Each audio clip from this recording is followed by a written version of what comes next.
Yo, what's up? How's it going, everybody? Zero people watching? Dang. So over. Oh, wait, we got 13. Okay, that's good. It's about to be so over, but now we're so back. Man, dude, it stinks. I've wanted to go live on Instagram ever since yesterday, but they restricted my account or my main account. And I mean, it doesn't say I have any active restrictions on it, but I just can't go live. So every single time I try, it just shuts down and stuff like that. Kind of sucks, but it is what it is. You just gotta roll with the punches sometimes. That's okay though. So we're just hanging out. You guys can ask questions. I didn't know if I wanted to talk about my Rome trip this stream, just because I thought I wanted to do that when I had my full setup and stuff like that. But I don't know. I might do that. That might be kind of fun. Um, let's see here. Christ is King. Amen. I hear that, brother. Let's go. Hello. Let's go. What's up? What's up? WhatsApp. Yeah, WhatsApp, guys. No, what's up? Good evening. How's it going, everybody? Yeah, it's been a pretty chill day out. It's very beautiful out right now, actually. I mean, it's been pretty temperate, not too hot, or rather not too cold. That's what I care more about. Honestly, this year's winter just kind of sucked. I did not like winter, dude. Oh my goodness. In the city or in sort of the metro areas, winter is not fun. I mean, all you do is step in puddles and get your jeans wet, at the cuff. You guys know what I'm talking about when you accidentally step wrong and then, completely soak your shoe or your pant leg, and then you have to walk around just feeling that gross kind of, you know, soaked pant leg for the rest of the day until it dries out. And then on top of that, it's super cold, bites your face. In the city or in any of the sort of more metro areas, you can't really have the same fun versus if you're out in the country. Because if you're out in the country, you can go sledding, you can go skiing, you can go cross country skiing and stuff like that. Can't do that. Can't do that in the city. And also the smog settles, especially if you're in Denver. The smog settles, so it smells horrible, and it's not fun. It's not fun. But summer is awesome. Summer is so great. We love summer. We love spring. I have now become a summer enjoyer. I at this point don't mind the bugs or even getting sunburned or what have you. Just put on sunscreen. You're fine. But I like that a lot better. That's a lot more fun. Yeah, and White Boy Summer's coming up. I'm really excited for that. It's going to be another White Boy Summer this year. Let's see here. WhatsApp Groiper in the chat. WTF. How are you enjoying this fish-filled Friday? Well, I'm enjoying it pretty well. My mom made a meatless quesadilla, so it just had cheese in it and onion and stuff like that. It was really, really, really good. And that was solid. Besides that, I've just kind of been hanging out all day, really trying to relax. It was so go, go, go during college and stuff like that I haven't really had, a lot of time to just kind of catch up and relax a little bit. So it's been nice, not having to worry about too much, besides working out and stuff like that. I got back into going to the gym pretty regularly and stuff like that. And it's going to just keep increasing. So that's really fun. Waking up in winter sucks. Yeah, that's true. Big Chungus gamer. I hear that, dude. Yeah, I mean, if you've got your cozy bed, right? You're under your sheets. You're super cozy. You want to sleep in, and then you're expected to either go to class or go to work at 8 in the morning, 9 in the morning. It's not even that those times are particularly too early. It's just, during, again, nicer weather, it's oh shoot, there's a brand new day. I can go outside, I can enjoy it and stuff like that. Not the case during winter. It's it is pitch black out, and it is just super cold, and it's not fun. It's very sobering.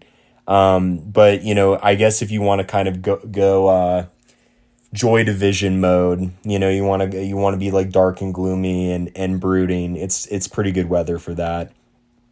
I actually watched the other day. I watched the Joy Division Ian Curtis docudrama. If you guys know it, it's called Control, and that band was that's honestly become one of my favorite bands. I really like Joy Division. I kind of look like Ian Curtis a little bit, not a whole lot, but a little bit, kind of the short hair, very Anglo face, that kind of thing. And, because I'm a kind of more reflective, very like Edgar Allan Poe-esque thinker, very, very melancholic and stuff like that, that kind of music really, really appeals to me. So I like it a lot. It's good stuff. I like it a lot. And I got a new book. It was actually one of the books that I put on the list, but I had read his other stuff, so I knew it would be good. But it's The Renewed Church by Kenneth D. Whitehead. Really good book on like Gaudium et Spes, Lumen Gentium, and stuff like that. Some of the documents from Vatican II, and it even treats, even though it doesn't treat all the documents, it manages to kind of touch on each one, even just for a little bit.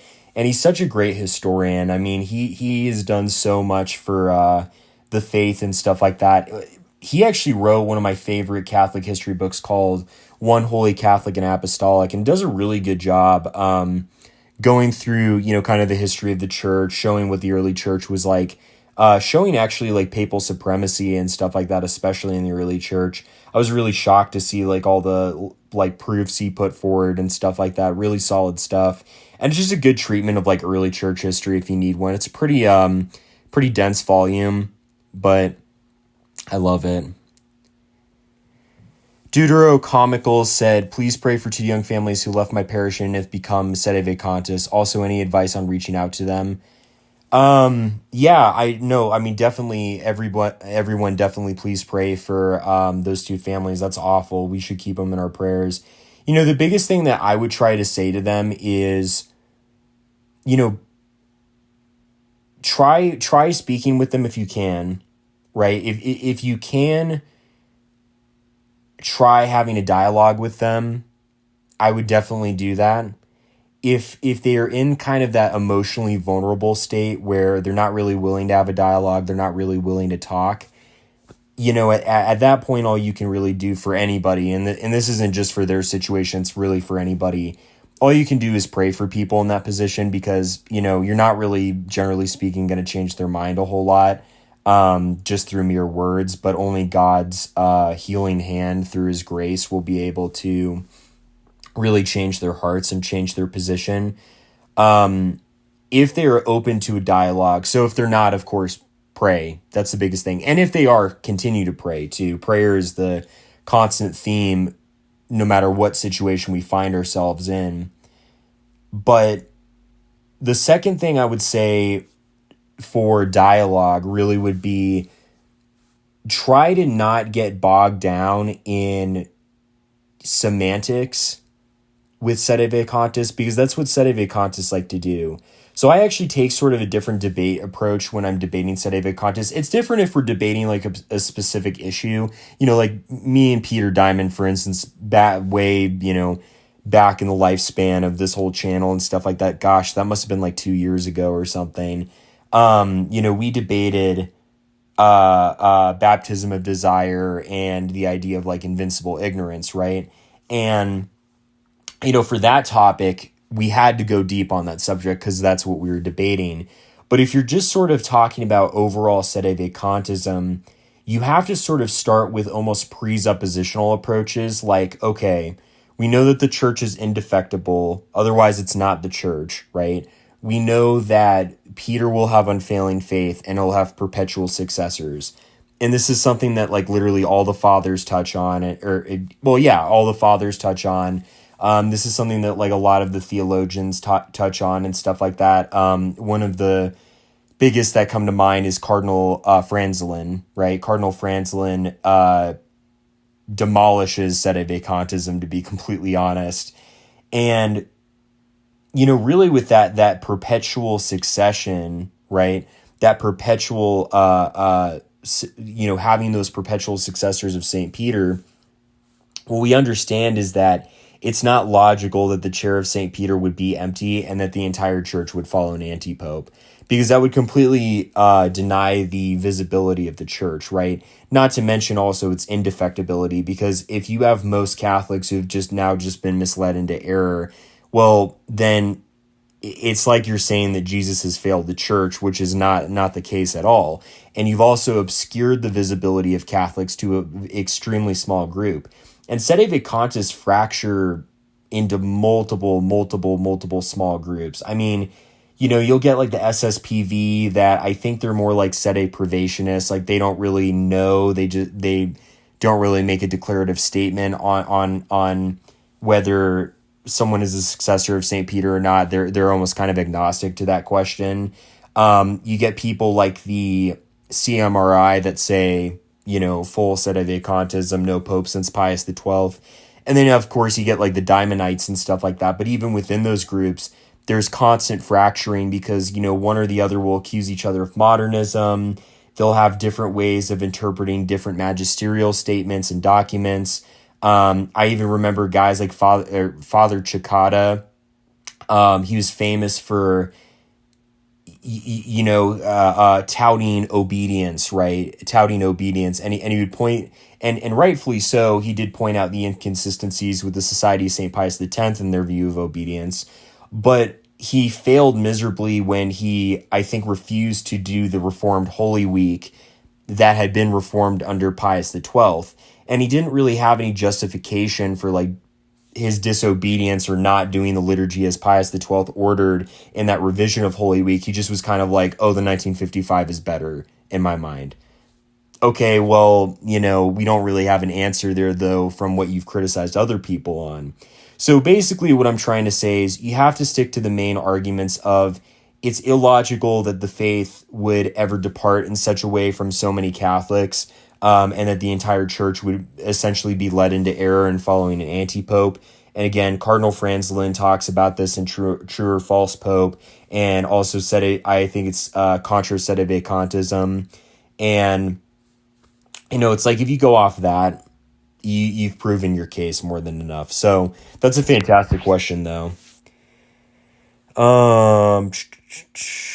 Yeah, no meat, said Lustus. Are you still in Rome? I haven't been keeping up. Loved the photo. Such an awesome place. I wish I could go one day. Oh no, I haven't been in Rome for like a week, my brother. But I had a really good time there. It was awesome. Pepe said, "Hey, Pine Sap, heated blanket is great to waking up to a whiteout. It's amazing." Yeah, that's very true, dude. That's very true. Let's see. I'm getting William Albrecht's new book on Catholic and EO canons of scripture. It looks fire. You got to send that to me, dude. I'm sure it probably is fire, honestly. I would love to see that. What is the medieval chant? What tier is the medieval chant Anima Christi? That's a pretty good chant. I'd say like more my favorite is there's a recording from, I think it's like 1968, and it's like a Benedictine, it's a Benedictine monastery or whatever. And I was just putting on my brown scapular because I went in the shower and forgot to put it back on. They did this recording of the of Te Deum from this Benedictine monastery and stuff like that. It was wonderful. I mean, it soothes my heart every single time to listen to it, and it's really, I think, like just the beauty of Gregorian chant unfolded. But Anima Christi is pretty good. I'd say it's pretty top tier. What book is this? I don't know what book you're referring to, my brother. Sappers Rising. Let's go. Pine Sap fans equals sappers. That's so true, dude. Pine Sap is chin maxing. Yeah, I've always had a very prominent chin. It's not even that I was like mewing a bunch. I actually started mewing when you guys brought it up. But before that point, I just always had a very pronounced chin and stuff like that. Find myself using the Jesus couldn't fail the church when talking about Protestants when they view the early churches in error until Luther onwards. Yeah, and that's the basic thing. It's like it's a failure of the Holy Spirit And Protestants will always roll their eyes when you bring up like Matthew 16:18. They're like, Maquis and stuff like that, right? I roll my eyes at that. But you can even just bring up the fact that, Jesus, when he sent, or when the Holy Spirit descended upon all the apostles and really at that point, the early church, Jesus promised that, his word would remain with us forever and that the Holy Spirit would dwell with us forever. So my question is, are you saying that the third person of the Blessed Trinity, or really the Holy Trinity, has failed us when, our Lord Jesus Christ said that he wouldn't? Like, that doesn't make any sense, right? And, they'll give some like cope argument like, oh, well, he didn't because he sent his reformers, Luther and Calvin. And I'm like, yeah, like what, like 1,500 years later? Right? Just in that time, Christianity was just secretly in Babylonian captivity. And it's like, you hear all those arguments and it really is ridiculous. It's like this obscurest argument where they claim that there was like this almost true body of Christians, but, no one can define it. Everyone differs what this true body is. And they point to like a couple heretics, like in the medieval ages, like the Waldensians and stuff like that, who, dissented on like major issues. You see Pope Francis brought back the title Patriarch of the West, W. Pope Francis. Yeah, dude, that was awesome. Pepe said, can we treat people differently on their material worth and strengths, not changing anything about their dignity? Of course.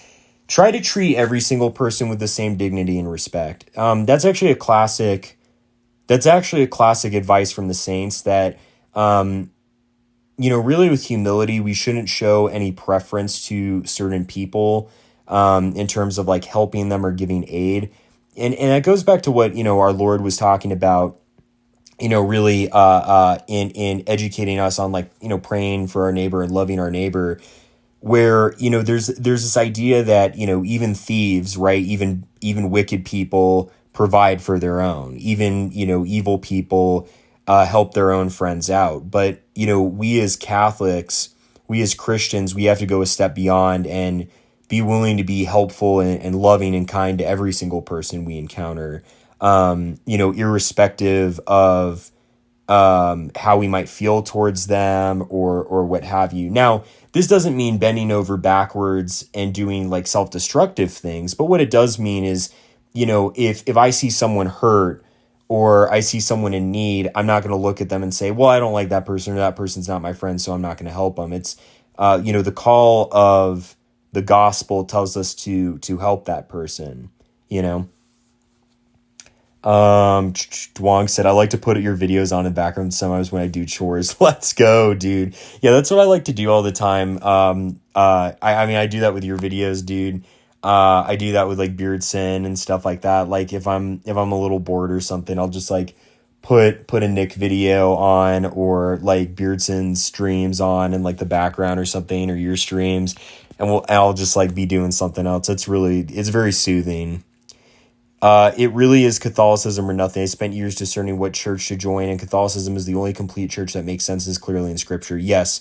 Well, and it has the harmony of Scripture, too. I mean, I was even watching, and I sent it to the channel, but Catechesis Vids came out with a really, really good video on, the Eastern Orthodox view of divorce, and I didn't even realize how they failed to harmonize our Lord's words in the Gospel of Matthew and then in the Gospel of Mark against divorce, right? And they try to sort of cite the adultery exception. However, the Greek rendering of the word refers not to except for adultery, but rather it translates more to, if the marriage was never valid in the first place, right? And that's where annulments come in. People always roll their eyes and they're always like, oh, annulment, that's just Catholic divorce. No, it's not. Because you can't cleave apart a valid marriage, no matter how horrible it is, if it's a valid marriage, right? Doesn't matter if the people hate each other's guts. If it's a valid marriage, it will always stay a valid marriage. Doesn't matter, how the people feel about each other. But what an annulment does is it recognizes if that marriage was not valid to begin with, right? And that's why there's a huge investigative process that goes into that. It's not just a simple, oh, you don't want to be married, so therefore you're not. Kai Stoltz said, Sap, have you looked into Robert Sungenis' geocentrism series? What do you think about the concept? I haven't looked too much into it, to be honest. And I will confess, just because it's not a topic that interests me a whole lot, and that's not, and I'm not trying to be rude. I just mean it's science stuff. I've always found myself kind of difficult to follow along. You know what I mean? Like I can do it. Like I know the basic facts or what have you, but it's just not a topic that interests me a whole lot. But I would be willing to look more into his geocentrism theories and what have you. Yo, Pinesap, would you ever want to collab with bassist Jeem Apologetics to roast atheists? Sure. Yeah, that totally sounds good. Only Catholicism agrees with all the patristic record. Very true, dude. Let's see here. Pinesap for cozy. Pinesap for cozy. Hey, dude, listen. Literally would change my life if that happened. But like I said, it's all the guys upstairs call. You know, I would love to. I'd love to contribute to Cozy. It's offered me a lot of entertainment. I'd like to see more Catholic content on there, but hey, it is what it is. It's whatever is meant to be. You know what I mean? The book you mentioned at the beginning. Oh, you're talking about, I'm sorry. Yeah, you're talking about, oh shoot. The Renewed Church by Kenneth D. Whitehead. Yeah, The Renewed Church by Kenneth D. Whitehead, put out by Catholic University of America Press. That's the book I referred to at the beginning. Brown Scapular Army marching into town. That's so real, dude. Oh, the other book that Kenneth D. Whitehead wrote, and you can just look this up on like Ignatius Press, but it's called One Holy Catholic and Apostolic, and that's on the early church. Sap Maxine, let's go. Talk about Dignitatis Infinita now. I can't do a deep dive on it right now, man. I don't even have my full rig to like screen share and stuff like that. I'm literally on my phone, so I promise I will do a stream on it, but I just don't have the full gear to do it right now.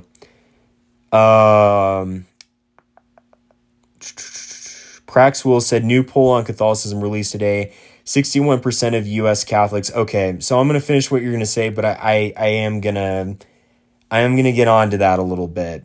61% of U.S. Catholics support abortion in all or most cases, while only 34% of weekly mass goers support it in most or all cases. Very sad. So I am glad you made that distinction. I had to read the full thing. So yeah, 34%. That's too high.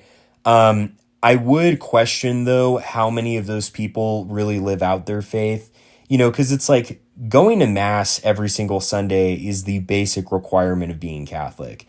That's literally like, it's the difference between if you were showing up to class or not showing up at all, right? It's not doing the homework. It's not putting in the time or the effort. It's literally just showing up to class, if we're using an analogy, right? And so, you know, I wonder how many of that are like, you know, like liberal kids or whatever, whose like parents drag them along or what have you, or kind of like old people who just do it because like it is, you know, just what they grew up doing and stuff like that. But I wouldn't let it get us down too much. I mean, it is disappointing to see, and that it is a problem that we need to work on.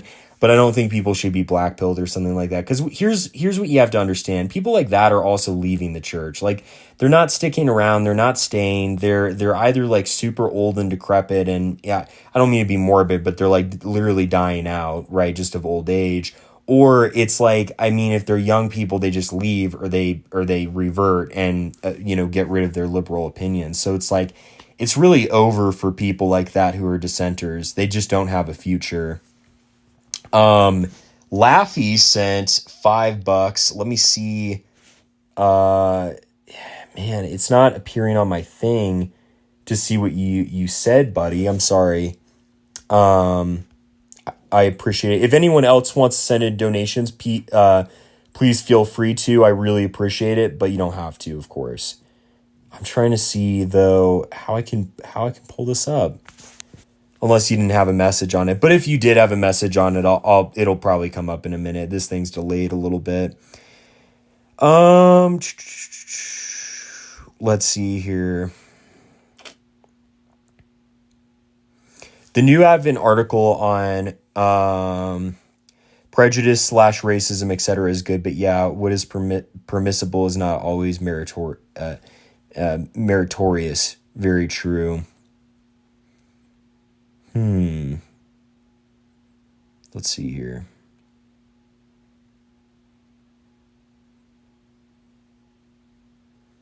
Catechesis Vids is epic. Yeah, he's awesome, dude. You should see how many things the Russians allowed divorce for. Yeah, there was actually a really, really good there was a really good video put out by actually the Diamond Brothers on that, where they referenced, I think it was an academic text, can't remember which one. And I mean, all the reasons given, and I think this was written even referencing by like, it was something by like 1910 or whatever, like early 20th century, like already you could get divorced for like a number of reasons, right?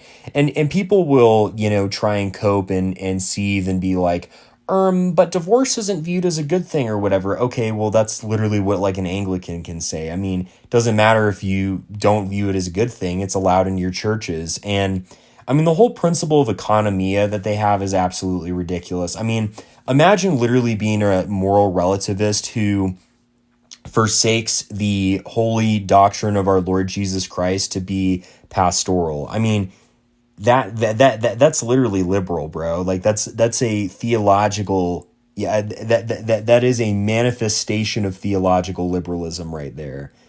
That's such an L. You look like a cupcake that has been left in the basement for 43 years. Hey, dude, I appreciate it, man. Thank you.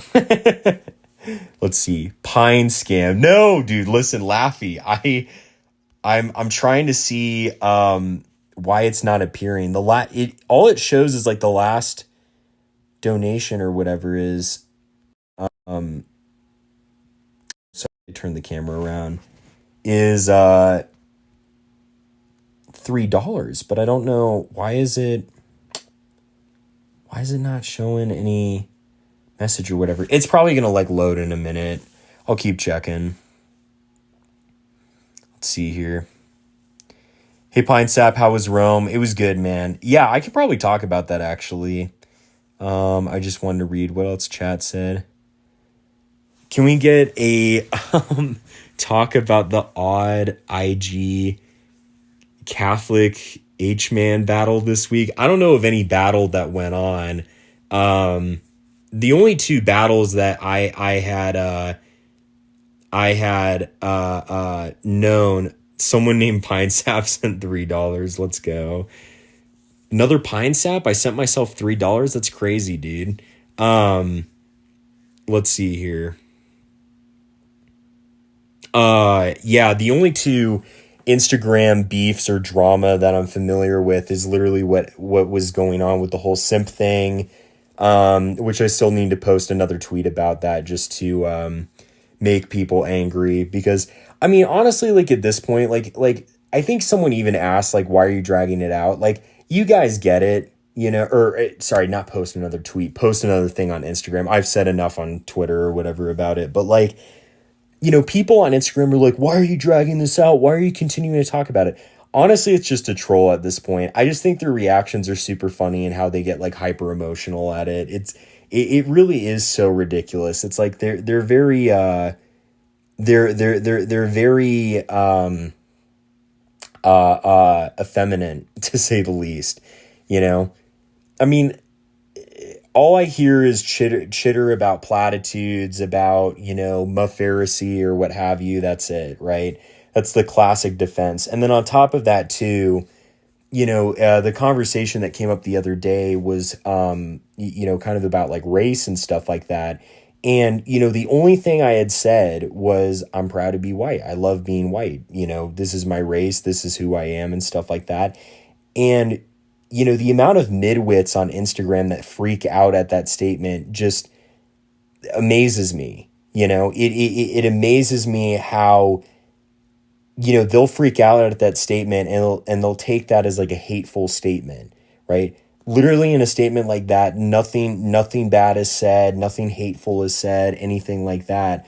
But, it won't stop these people from having a complete freak out and just being like, oh, that's so mean and uncharitable, and how could you say that, and stuff like that. And I really honestly at this point am a little over some of the people that follow me on Instagram. Not most, or even or I mean, not most of my audience. Most of my audience on Instagram is super awesome, but I mean, there's a subsection of it that I really don't know why they follow me, because it seems like literally they just hate bait and hate ride every single thing I post, right? If I post something about like Protestantism or Eastern Orthodoxy, or like, I don't know, Anglicanism or what have you, I'm being mean. If it's like I post something about, some political topic, right? Again, like race or whatever. Oh, I'm a bigot or whatever, they cannot seem to ever be happy. And I still think to myself, why are these people following me, right? If you don't like me, don't follow me. I'm not holding you at gunpoint saying, hey, you need to follow my Instagram. It's like, if you hate everything I post and you have this, pretension against me, leave. I frankly don't want those people around. I think they're annoying, and I think they, I think all they do is cause trouble. But, it's been my mood for the past few days. I've almost been on the warpath with many on Instagram. PineSap, what are your thoughts on this video? I'm sorry, Jackson, I can't click on it since I'm on my phone. If I was on my computer, I could. You messed up my whole night scamming my dono. No, dude, let me see. Okay, so I see. Okay, the thing is like I see the $3 from like 3 days ago, but then I see the $3 that the person who named themselves PineSap sent in. I just don't see what message you wrote on yours on my screen here. I don't know if it's just like a glitch or whatever on the like Streamlabs on the phone. It's very weird though. PineSap donated $3. He said, since Dignitatis is a declaration, does this mean is infallible or just binding? I struggle with what all is infallible. It's binding, so it wouldn't be necessarily infallible, but it would it would be binding. Angelica Driel said, you opened my eyes greatly to Catholicism. You're the best. I have so many questions. I'm sorry I messaged you on Telegram. You're already kind enough to respond. I really hope to speak to you more. You're so cool. Much love. PineSap for Cozy. Well, thank you. I appreciate it. Ali Dawa sent $1. Adolf Hitler sent $1. Well, thank you, buddy. I appreciate it. Oh man, that cracks me up, dude.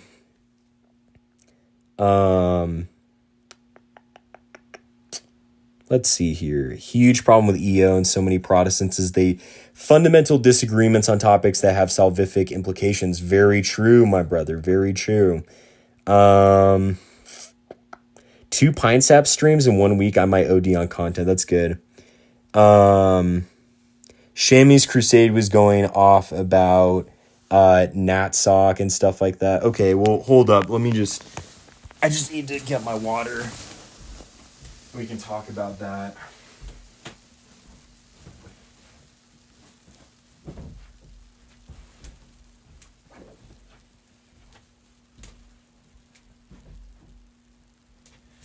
Okay, let's see here.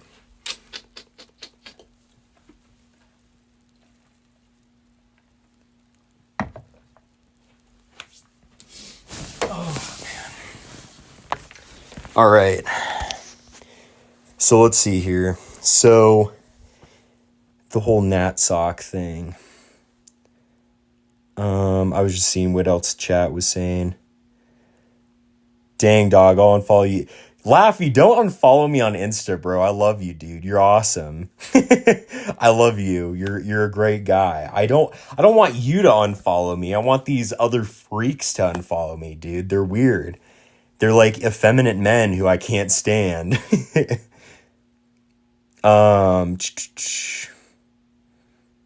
Idiot, ain't no way white boy gonna go on live saying you proud to be white.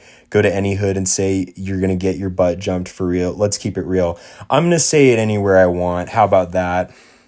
How about those apples, homie? I'll say it wherever I want and whenever I please. How about those apples?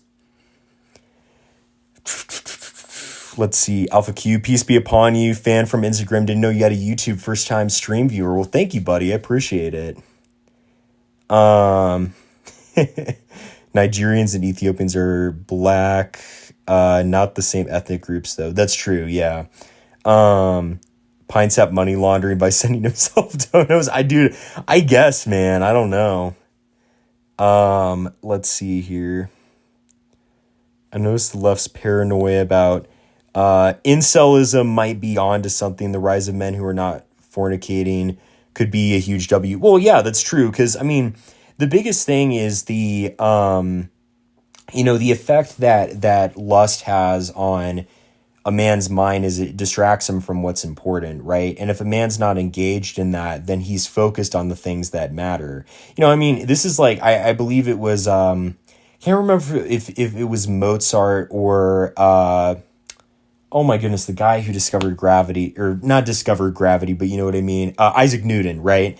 Apparently, I think it was like Isaac Newton, like didn't have sex or something like that. And I mean, he was a genius. He, had all these great scientific theories and stuff like that because he was focused on what mattered and he didn't get bogged down in trying to chase women and stuff like that. And if you don't focus on stuff like that, you really do come to be focused on what actually matters, Identifying race doesn't make sense, though. You can drive from a people of Norse or slaves. Both are white, but are dramatic different culturally, math musician said. Here's the thing, though. What you're failing to understand is that, yes, ethnicity exists and what have you, but ethnicity is just subgroups of the larger race, right? When the whole thing over, George Floyd and stuff like that went down in the United States, what were people saying? Were people looking at his ethnicity and saying, Nigerian lives matter or Ethiopian lives matter? No, all those people see themselves as black. And it's the same thing with white people. But suddenly when I bring that up as a white person, people have to, split atoms and act like, well, what kind of white people do you mean? Do you mean Italians? Do you mean this group? Do you mean that group? You know what I mean, homie. Don't play dumb. We all know what we mean, right? If someone writes up a police report, they're not going to, say Italian man, whatever. They're going to say Caucasian, right? It's like everyone knows that race exists. And it's only when we start to get in a conversation about protecting the white race that people start trying to split atoms and stuff like that because they're clearly poised against white people, right? They don't do this for any other group of people except us, right? And it's bigoted and it's hateful, and I'm not apologizing for it. Let's see here.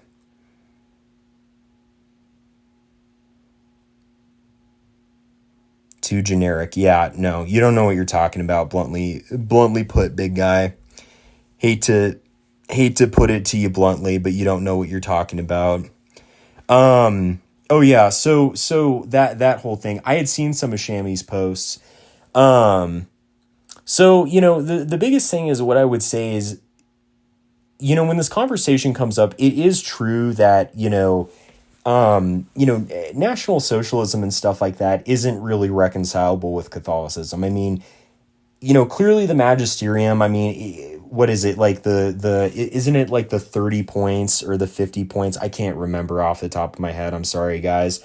But it's like, if you go into like the 50 points, right, of the, NatSoc party platform and stuff like that, there's individual points or whatever that might be fine or totally innocuous enough. But, when it comes to, particular racial doctrines, not merely a healthy love for one's race, which we should all have as Catholics, right, for our own races, but a almost sort of antagonism or sort of almost discriminative attitude or what have you is irreconcilable with the faith.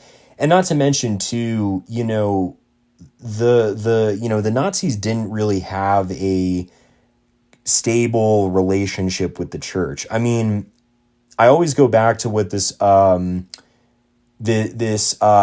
wrote, the book, The State and Catholic Thought. And I'm trying to remember his name off the top of my head. It's like Italian. I was about to say Romano Mario, but it's not Romano Mario. But there's a really good book called The State and Catholic Thought. I think it makes one of the best points kind of about like, Natsoc, and its relation to the church. And, really what it comes down to with National Socialism is National Socialism only tolerates the church when it stays in the sanctuary, right? So yeah, you can have your mass and you can go pray the rosary privately in your church or whatever. And, they're cool with that so long as you don't mess with the regime. But there are things that the regime did believe that we cannot believe or assent to as Catholics.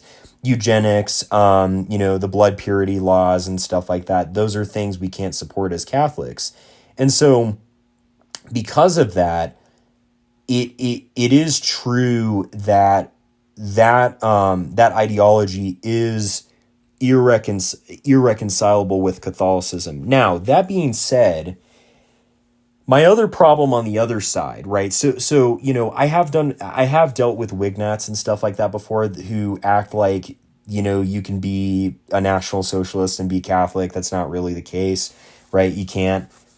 On the other flip side, though, people don't understand that when World War II is brought up and the nuances about World War II, there's a certain rhetorical effect to that they fail to understand, right? There's a certain rhetorical effect. And I really need some of you to open your ears right now because some of you don't get this, okay? If you do not understand that World War II is used to deracinate and demean and harass and denigrate white people, and it's used to denigrate Catholics, and it's used to make us look bad, and it's something that colors every single political arrangement, every single political talking point, every single political sort of organism, right, of how we operate and think about politics nowadays. You're not going to make it. I'm going to be that blunt with you. You're not going to make it. Because if I call someone a communist, right, how many people are really going to get offended at that? Not really many, right? In fact, we have plenty of people who will just openly say, okay, yeah, I'm a communist or I'm a socialist. They find no qualms identifying with that. If you call someone a Nazi, you have suicided their political career. You have completely destroyed their political career. And it's because of the connotations that word means. Is that person actually a part of a German political party that existed from the 1920s to the 1940s? No, he's not. That political party doesn't exist anymore. So why is it still used as a hateful, slanderous term against anyone who is remotely right-wing? It all goes back to a book called The Authoritarian Personality. If you guys know that book and you know that test, right, that test is designed to identify anything that is traditional, anything that is conservative, anything that is even remotely right-wing as a Nazi thing. So if you believe marriage is between a man and a woman, you're a Nazi. If you believe that abortion is wrong, you're a Nazi. If you believe that society was much better back then than it is now, you're a Nazi. And that is literally the regime that we live under. And a lot of Catholics, I hate to be this blunt with you guys, but a lot of you don't understand this. And so when, there's people like us who will kind of, make these tongue-in-cheek jokes or comments or what have you, it's kind of trying to put a pin in the balloon of the meta-narrative, the sort of worship of World War II conceptions of politics that colorizes our political landscape. I know Kanye's gone in a pretty dark place. That sucks and that's horrible, and I really hope he stops doing the things that he's doing currently. But one of the things that Kanye did do that was very good is he put a pin in the balloon. And he suddenly made people not view Hitler as the ultimate evil in this world. Because bluntly put, he's not, okay? Neither is Stalin or Mao or any of these other figures. These other figures most certainly are guilty of a lot of evil, of course. But who is the ultimate source of evil in this world? It's the devil. It's Satan. And in our secular political discourse that has been highly stripped from any sort of understanding of God, any sort of worship of God, we have had to replace the devil with these secular devils. But the secular devil that people have wanted to replace is one that they can identify with right-wing anything. And for those of you who don't know, the Catholic Church, whether you like it or not, is identified as a right-wing entity, right? We are identified as right-wing as Catholics. We just are. That's the way it is. So this is why we have to not get so offended and sensitive when those jokes are made, when that term is brought up, okay? It really is not the most important thing in the entire world. It really is not. And if you're too sensitive to figure that out, you're not going to make it. The left is going to continue to guilt you and gaslight you into abandoning even the holy gospel itself, because they will say that led to World War II. And if you don't believe me, there's already books written like God and the Fascists, Constantine's Sword. Pretty sure there was one coming out by one rabbi called From the Gospel to the Gas Chamber, right? That its whole mission is to deracinate and harass Catholics and demean Catholics. So if you don't understand this, if you fail to understand that this is the meta-narrative that we are imprisoned under, you're not going to make it. And you got to grow up a little bit and grow some hair on your chest, you know? And Barnacle Jones said it, right? You know, we live in the shadow of World War II. That is, you know, colorized all of our politics, you know? All of our politics. And that is the biggest problem with how we live currently. Because I don't care what I do let me back up there. I do care about what I do. I don't care if what I do is labeled this or labeled that. I want to do the right thing. I want to do the truthful thing. I want to correspond with the truth of Jesus Christ. And if that makes me this political party or that political ideology, honestly, so be it. I really don't care. And really, we as Catholics should not care either. But too many of us do. And too many of us get very, very, very offended and sensitive when we hear any of those terms leveled, and we have to be, no, guys, I'm actually not like this. Don't worry about. Stop. As long as you operate in that way and in that fashion, you're going to be constantly bound to the guilt that comes with living in the shadow of World War II. So I can't be more blunt than that. That's just how it is. Mary is queen. Amen. Christ is king. Amen. Am I going to AFPAC? Yes, sir, I am. Monarchy is the best form of government. Yeah, I mean, monarchy is very good, but here's the other thing too. We can't, don't get like autistic about monarchy. And you guys know what I mean. Like, there's some people who it literally is like they could have the most Catholic, awesome government in the world, and if it's like not monarchy, they're like, I don't want it. You know, don't have that attitude, because that attitude is cutting off your own nose to spite your face. You know, have an attitude of, you know, I do think monarchy is the best, but if it's not a monarchy, let it just be a good government. Let it be a Catholic government. That's the most important thing, right? Enough self-guilt. Very true, George. Go free. Do I smoke? No, I don't smoke. Eric Von Kurt, man, I can't pronounce his last name.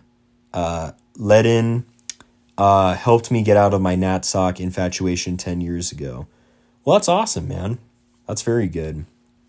Read his leftism book. Yeah, I'll definitely check it out.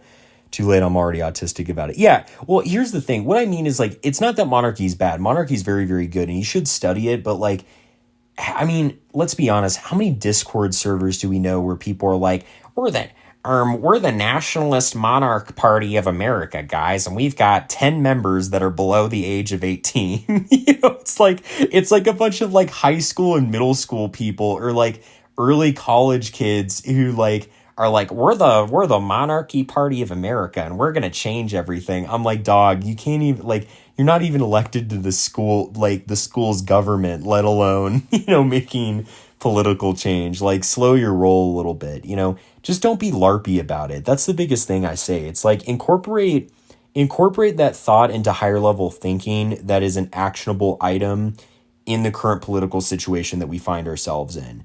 Don't be like these people who get really, really, really bogged down in theory and then have no like workable, actionable items when it comes to the brass tacks of like getting these things done. You know what I mean?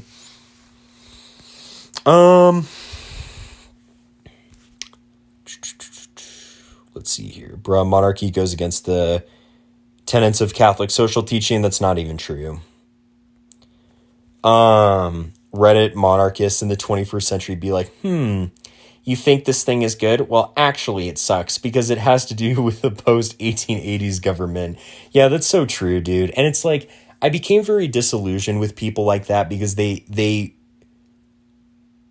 all seem very immature about politics. I mean, quite literally, like half of them refuse to vote because they're like, I won't contribute to this system. Well, that's great. We've got abortion and attacks on the family and, our guns being taken away and stuff like that. But, you, the principled man, won't, cast your ballot because, I don't know, you have some point to prove. It's just very dumb. Poon Spa, your skin is glowing. Well, what can I say, dude? That's my real coming out. No, I'm kidding. I don't believe in that stuff. But Kai made a good point. Don't let the perfect be the enemy of the good. And that's basically what I'm saying, right? I mean, that's the basic thing I want you guys to take away. Don't let the perfect be the enemy of the good. Too many people really get bogged down in theory. Too many people get really bogged down in the conceptual, and they don't really have any like actionable items. They don't really have any actionable political goals or anything like that, right? It's just sort of this platitude of, oh, this is what I would like to achieve. Okay, well, how are you going to work that? I have no way of working that. I'm just going to, wing it. Okay, well, that's not really getting us anywhere now, is it? I saw Pius XII say that sometimes voting might be a duty. Absolutely it is. St. John Paul II said the same thing too, echoing Venerable Pius XII. It is a duty to vote. A lot of people don't understand this, but it is a duty to vote because if you allow evil to triumph because you refuse to cast a ballot, you're doing a greater disservice than whatever your like principled view is. You know what I mean? I think that the notion that we should reject everything the left puts onto us and embrace the binaries and labels that the left has put onto us contradict each other. Conservatism is more than that. Embrace the binaries and the label. Well, but here's the thing. What I mean by embrace is, are you seriously going to spend the rest of your life writing endless articles about how you're not this and you're not that and you're not that political ideology and you're not this thing? Just, why care? I mean, here's the thing. The way that the left wins is they allow language to have power over us. That's the main way they win, right? And when they have power over us, they control our thinking. If we don't let them control our thinking and we just do what we do and let the cards fall where they may, we're free, It literally is similar to like, things like, getting out of, I was talking about this the other day, but like getting out of the simp mindset, right? Part of getting out of the simp mindset is you have to be completely indifferent, not even hostile, just indifferent to like, I don't know, like what women think of you, right? Otherwise you're a simp. Same thing with politics. It's like you almost become a political simp if you allow your enemies to define what you are and you have to then operate within their paradigm. Are you on the spectrum genuinely asking? No, I'm not. Do you lift Pine Sap? Yeah, I do lift. Not gonna lie, this stream is quite based. I'm Protestant. Okay, let's go. Can you review my song? It's called Here I Am by Ozone. Yeah, you'll have to send it to me somewhere else.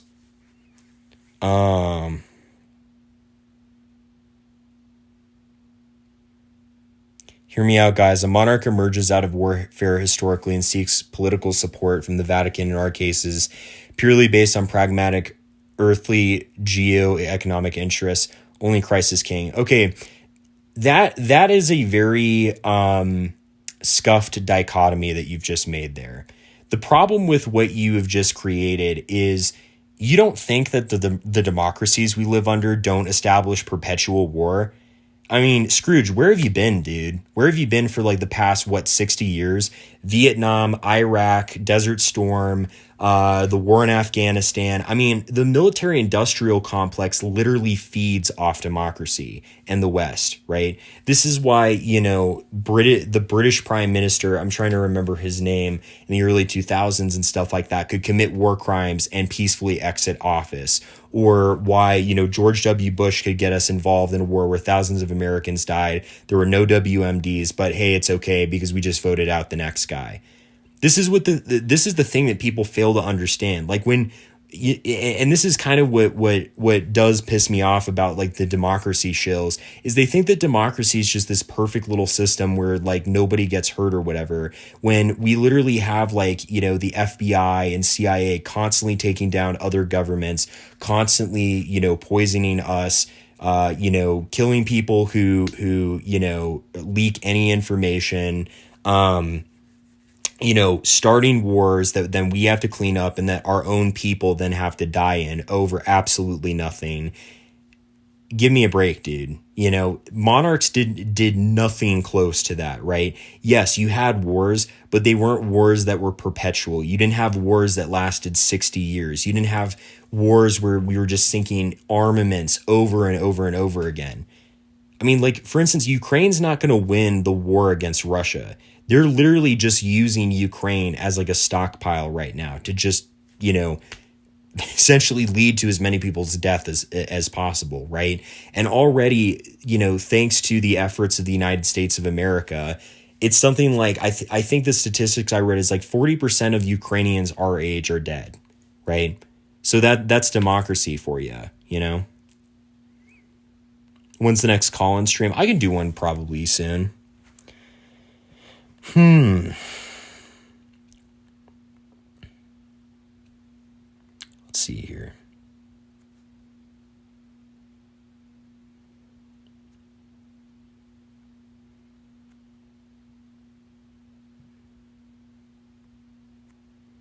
Let's see here.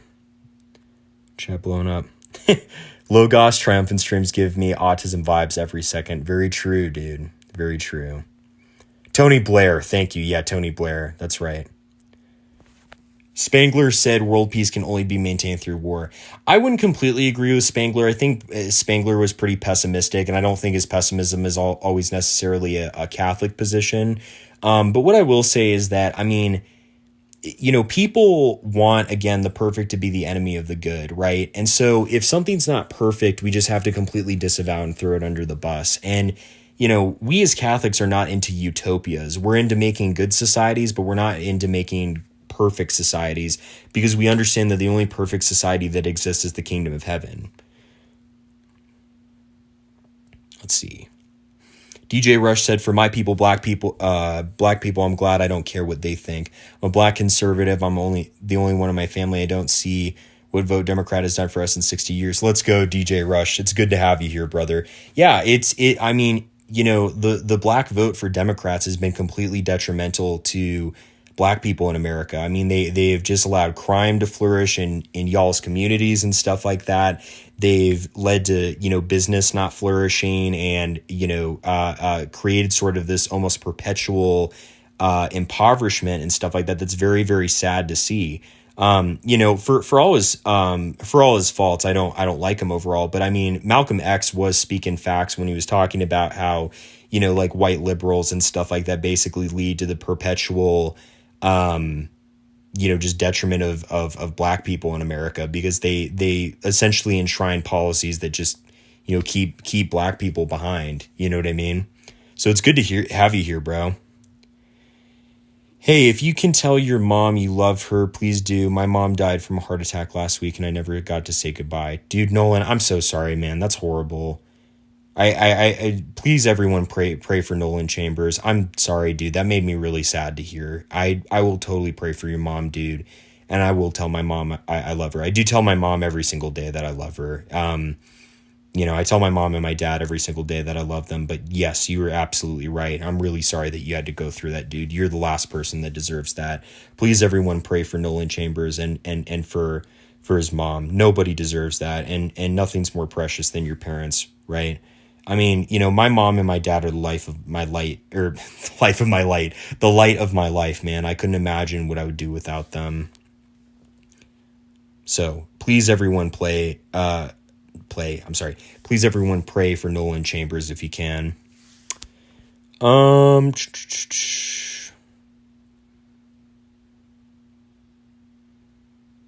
Barnacle said it doesn't do anything to be a shapeshifter for the left. No one's talking about shapeshifting, but here's the thing.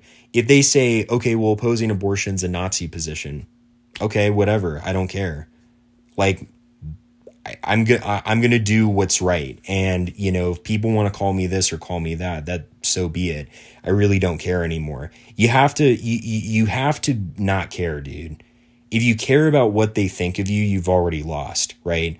You just have to do the right thing and soldier on. This is why we're ironic. This is why post-irony is huge in our movement. It's because irony is really a way of overcoming the language conventions that the left have created and boxed us into. Consume Crash says, have you read John Sr.? A very little bit. I don't own any of his works, but there was on the shelf of where the Catholic Student Ministry is.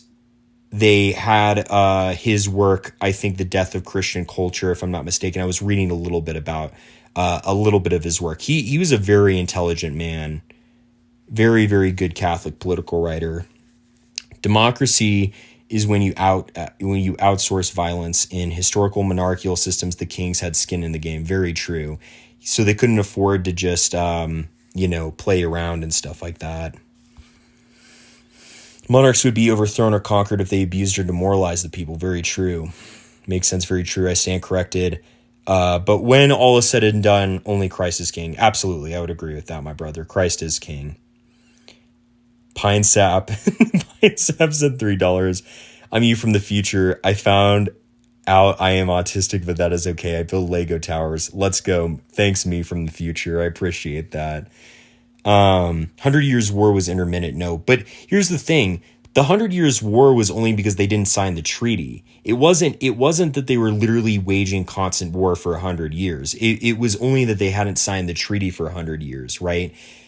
That's completely different than having constant drone strikes, constant deployments, constant funneling of support of essentially puppet regimes for democracy in, like, again, Afghanistan or Iraq or any of these other, places in sort of the Arab world, constant, interventions on the part of the military industrial complex to fund these wars and keep them going and lobby Congress to keep them going. Apples to oranges, my friend. 100 Years War was not a perpetual conflict where, the people of, and I believe the 100 Years War, please correct me if I'm wrong, was between the English and French. The English and French were not constantly killing each other for 100 years. It was only that the treaty was not signed, but 100 years later. Totally different situation. Sam T said, Pine Sap, how can you be such a sussy fella and start being a Aryan super soldier my people need? Oh, how can I, sorry, not how can you, I'm totally misread that. How can I stop being such a sussy fella and start being the Aryan super soldier my people need?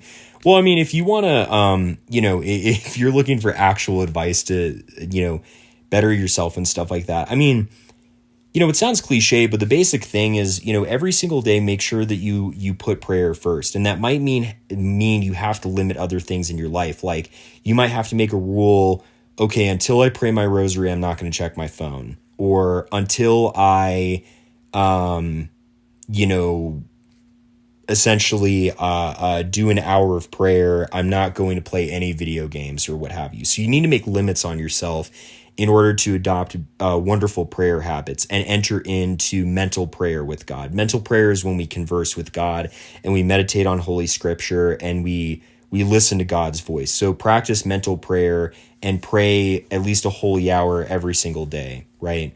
That's huge. Work out and keep a good diet and get, especially something I've really learned after graduating, is keep good sleep. If you're going to bed at a decent time, and I would say like a decent time is like probably 10 o'clock, which kind of maximizes the time in your day, but also allows you to go to bed at a decent hour, you will notice a pretty severe increase in your health. It is amazing what good sleep does. I did not realize how much it changes your life, but it really does make things better. If you can improve your sleep schedule, improve your sleep health, it does wonders, dude. Absolutely does wonders. And then on top of that, goes without saying, but keep a good diet and work out. If you keep a good diet and work out, that's huge. Don't be on social media a bunch. Don't focus on social media. None of this is real. It's all BS and stuff like that. Focus on the people in your life. Focus on the people in your community.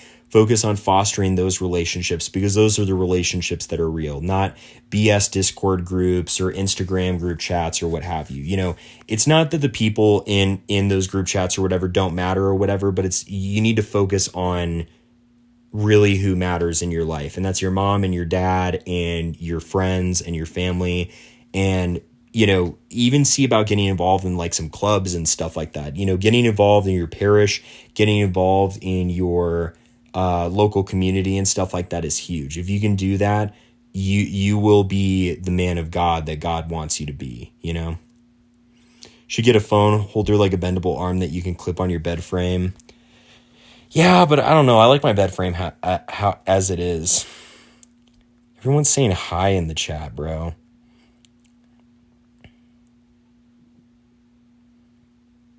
It's kind of, Dan makes a good point here. It's kind of funny how anti-Semite, right, quotations, because not really, Catholics are often super loyal to the Pope, but the con-in Catholics are often on a shaky basis with the Pope and the teaching authority. Kind of indicates something. It's almost like if you side with Zionism and you side with, the religion of the Talmud, you almost then start to attack the papal monarchy. But, hey, what do I know? Behold, an age of Caesars to end the decline of the West. Real, dude. I came in and you talking about you a black conservative. I am a black conservative. I don't know if you knew that, James.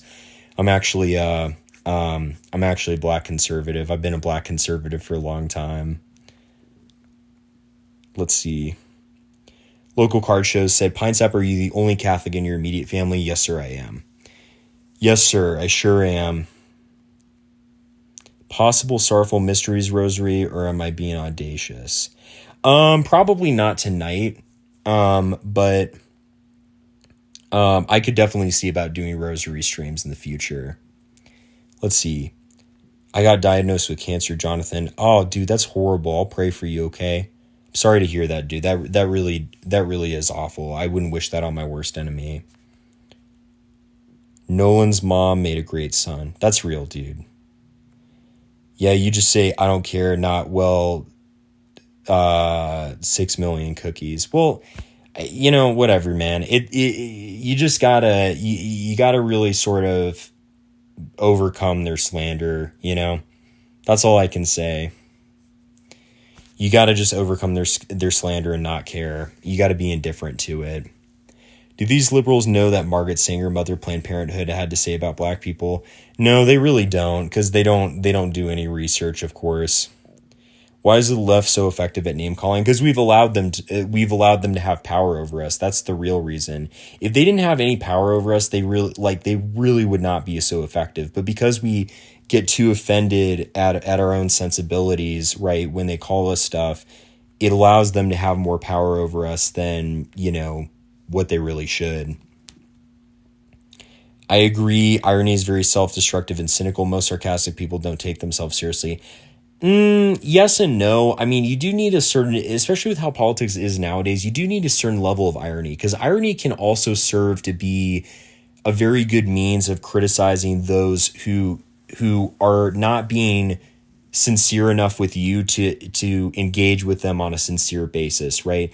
Like, these journalists and stuff like that. You need to be ironic with them. They want to do everything to ruin your life. They want to do everything to make your life horrible and stuff like that. So why would someone who wants to do that, why would I engage with them on a serious basis? It's a lot easier to post memes and, be sort of silly with them and not take them so seriously than to take them seriously with people who want to see my end. You know what I mean? Senior inspired a lot of vocations too. Had a huge hand in Clear Creek Abbey via the students he taught. Oh, that's cool, man. I went to the St. John Henry Newman Church, a lovely spot, even had a relic of his. Let's go, dude. That's awesome. Church actually helped me escape irony. Well, there's a difference between here's the thing about irony. There's also a difference between being irony poisoned, which nobody should be, that is going too far, and having a subtle level of irony to properly satirize your enemies. If you do that, it really does make you invincible to any of their attacks. I mean, it's kind of almost like a superpower at that point. Let's see. Say Gale.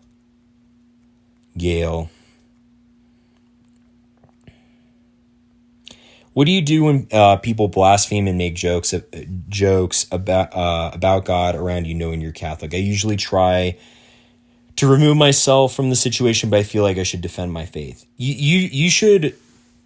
So the biggest thing is if they're friends or something, you should correct them, and you should say, "Hey guys, we shouldn't be making jokes like that," and be kind but very assertive in saying that, because they're not offending your honor, they're offending God's honor. So be very assertive with them and say, "Guys, we shouldn't be making those kinds of jokes." If they continue to make those kinds of jokes and it becomes a point of disrespect, I think you need to respectfully leave and stop associating yourself with them and just choose to pray for them. So I think that's the biggest thing, is be assertive and don't be a coward, and do bring it up and definitely say, "Guys, let's not be making those kinds of jokes." If rubber meets road and they haven't shown any change, I think you need to stop being friends with them and stop hanging around people like that, and just commit them to your prayers. And when they ask you, why have you stopped hanging out with them, be honest and say, because you're blaspheming our Lord, right? And that's unacceptable. What do I think of Jay Dyer as a person? I think he's a pretty nasty person, to be honest. I mean, and I'm not just saying that because he does apologetics for schism or whatever. Because, like, for instance, like, I think like Craig Truly is like a good person, like, at his heart and stuff like that. I don't think he's like a bad guy or anything like that. But Jay Dyer is really nasty. I mean, he doxes people. He acts like a child online. He's incredibly uncharitable. And, he tries to beat his chest. He's like, "Me being uncharitable, bro, it's just people not being able to handle," and stuff like that. It's like, okay, well, in that debate, you didn't need to call someone, you didn't need to call someone ad hominems and stuff like that. That's just not an ethical way of debating, right? And that's not even supported by your own religious tradition. So, I think he's full of it, and I think he's just made a cult of personality around himself. Jay Dyer likes to make things up while holding up books that in no way support what he claims. Yeah, very true, Kai. Hey, Pine Sap, love your IG content. Listening to the replay Nick shows about the OF girl. What are your takes on it all? Well, you can go watch my simp episode my simp stream that I recently did on the same channel just the other day. I don't want to have to go through all of that again since I already talked about that.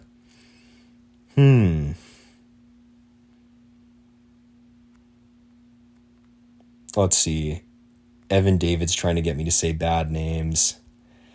Not good. Let's see here. Dude, Matt donated $1. Goodness gracious. Pray for the repose of his soul, though, for serious. It's very sad that anyone loses their life, Oh, come on. Let's see. Pine Sap donated $3. Time for my sponsor with Nectar Mattress. Are you looking for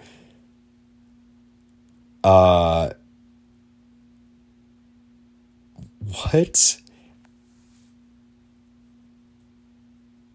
Okay, that's just kind of, I don't know. I don't think I'm going to say all that, big guy. Thanks for the $3, but that seems a little, a little, not it. But thanks for $3. Appreciate it. Thanks for the answer. Sam T said, absolutely, brother. Don't mention it.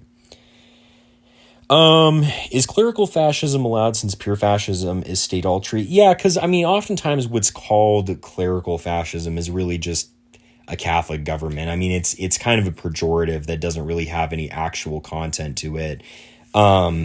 Because really it's more just sort of, and when I say authoritarian, I don't mean it in the negative way, but I just mean it in the manner of how authority is governed, sort of a more autocratic Catholic society. And it's like, yeah, that's awesome. Adam is 28. Love your stream. It's your son's birthday and I need to shout out his name. Yeah, I'm not going to do that. Nice try though, buddy. Let's see. I'm glad to have grown up in a 2-parent traditional household. Because majority of black people don't, unfortunately. Dude, you're very blessed to have grown up in that household, man. And unfortunately, divorce is very, very, very common nowadays. And it's just wreaked havoc on a lot of families, So, clerical fascism, Nibba donated $1. Well, thank you, buddy. I appreciate it. Let's see here. And then Anonymous donated $1. Thank you, Anonymous. I appreciate it, buddy. Let's see. Did Laffy's $5 come through yet? Okay. Laffy, your $5 came through, dude. Tree Doro Egg. $3 egg roll. Love it, man. Oh, that guy is such a goofy fellow. I love Laffy. He's a good dude. Is Catholic and Identitarian a good book to start learning about Catholic teaching regarding race and identity? Yes, it very much is Appalachian Catholic. Best book on that subject, very accessible and stuff like that. And then after that, I would highly recommend Race in the Magisterium by Father Bonaventure Hinwood. That will give you the crash course really on the Catholic conception of race. Samuel said, hath the Lord as great delight in burnt offerings and sacrifice as in obeying the voice of the Lord. For rebellion is as the sin of witchcraft, and stubbornness is iniquity. Amen, brother. Yeah, Judges is a great book. I love Judges, man. Samson, reading about Samson is huge. I mean, he's a man's man, dude. Like, if you want a good crash course in sort of the man's journey, right? The journey of what it means to be a man of God and stuff like that, read Samson's story in the book of Judges. It's incredible,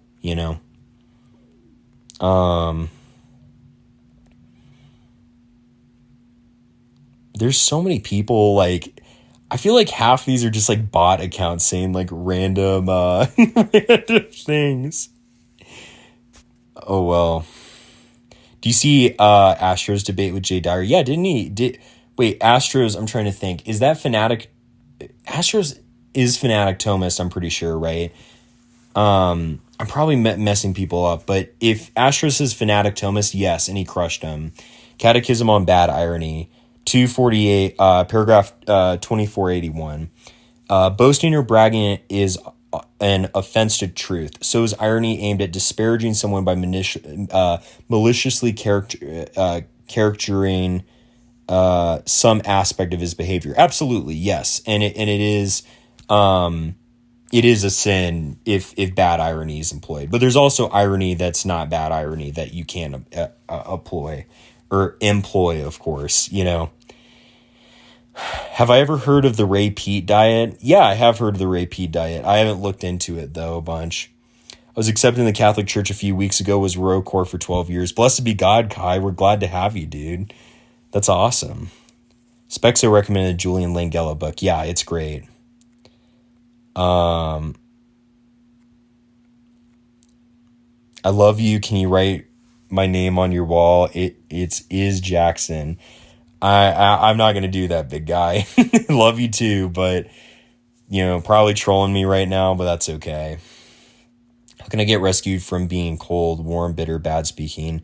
I dig godly, but haven't walked with God, only talked about it, drunk, alcohol, get bitter.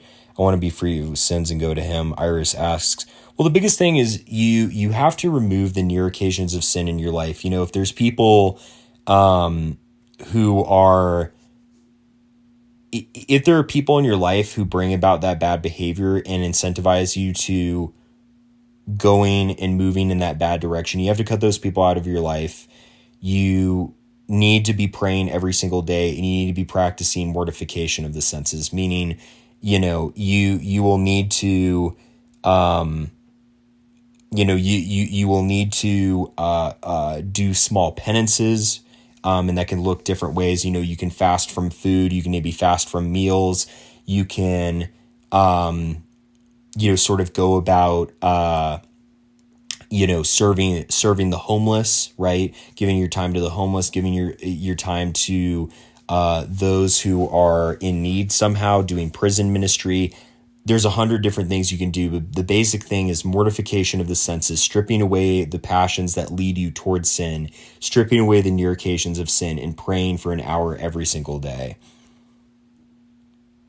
What are my thoughts on the pyramids? Who or how were they built? I think the Egyptians built them. I think craftsmen built them. I don't think there's anything really mysterious there.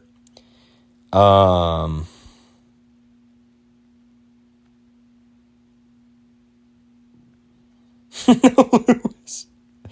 see here. This is the worst Pine Sap. Yeah, what is going on in chat, dude? Where did all these people come from? People just trolling me?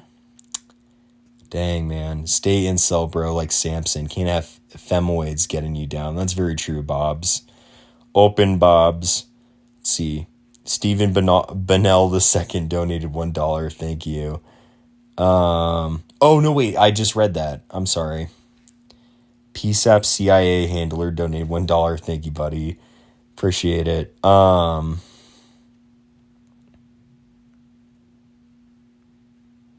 see.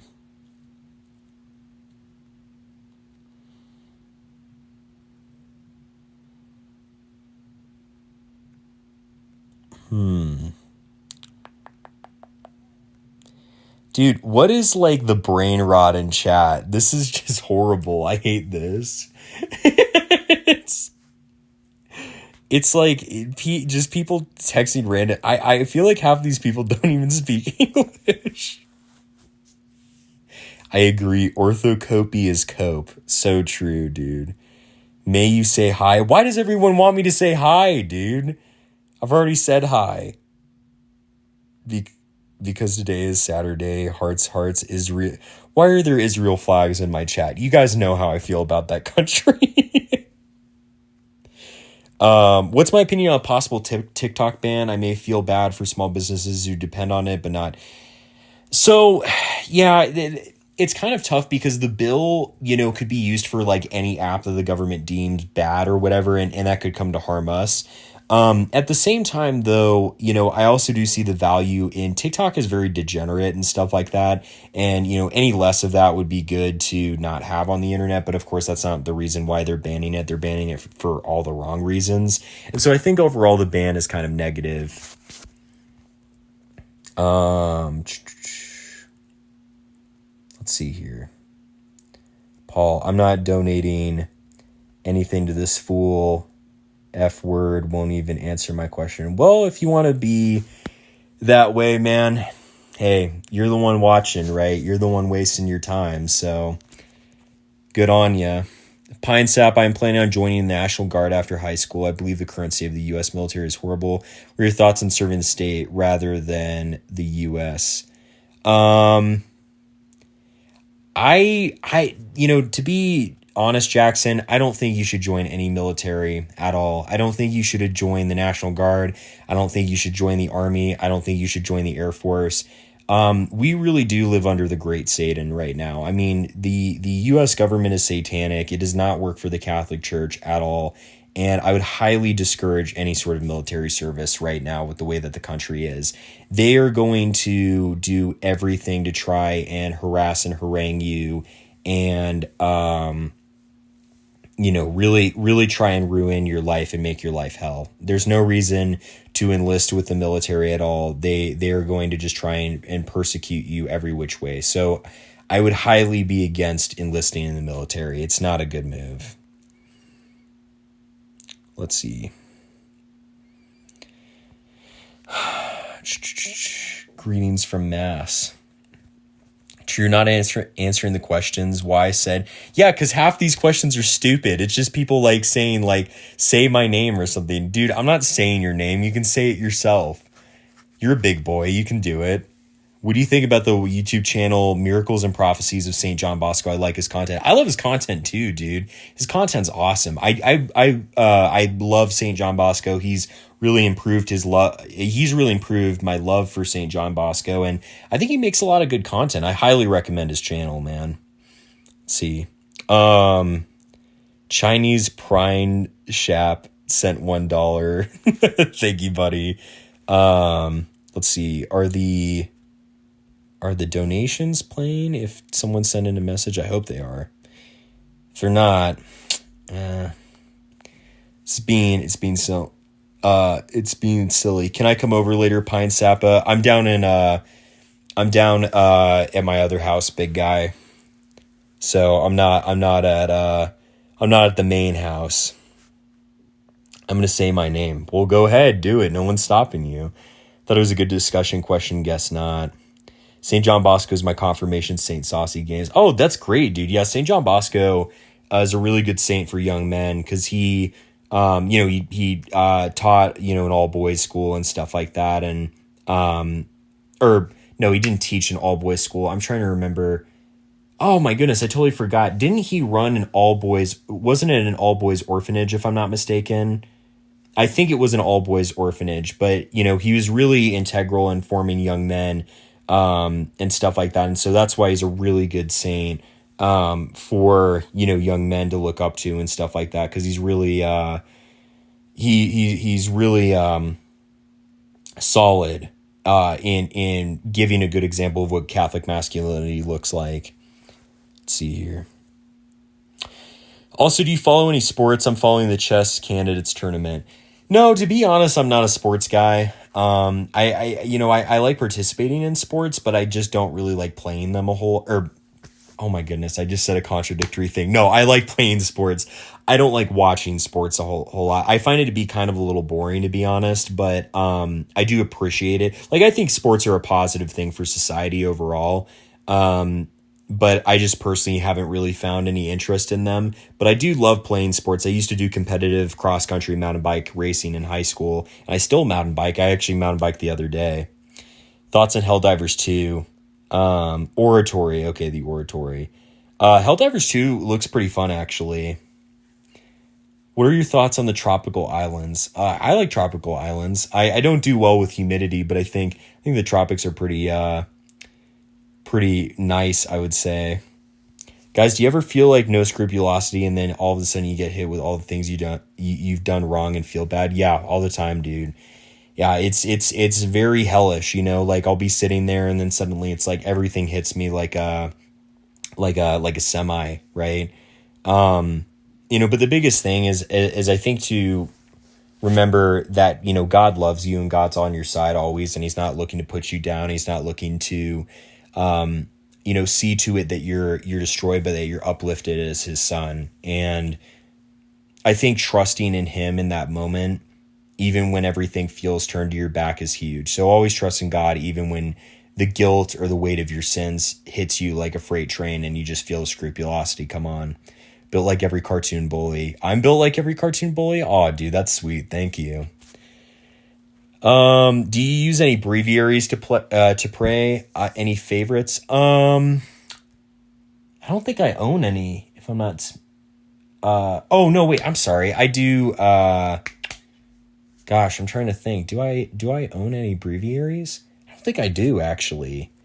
I mean, I have a missal, right? I've got the Father Lassance missal. That's pretty cool to pray with, once in a while. I should pray with that more. I use the St. Gregory the Great prayer book quite a bit from the, personal ordinariate. That's another really good prayer book I benefited a lot from, and one from the North American College in Rome that my priest gave me at my confirmation. I pray with that one all the time. It's got all the great Catholic prayers in it. What do you think about women's sports, pro or just private for women? Women's sports is pretty bad, dude. I'm not gonna lie. Like, I mean, there's a reason no one shows up to those games and stuff like that. It's because no one wants to watch them, to be honest. You know, they're very boring to watch, and they're not that entertaining. Do photography on the side, and a Muslim friend asked me to take photos of his engagement celebration for his wedding. Is it sinful for me to do, validating something untrue?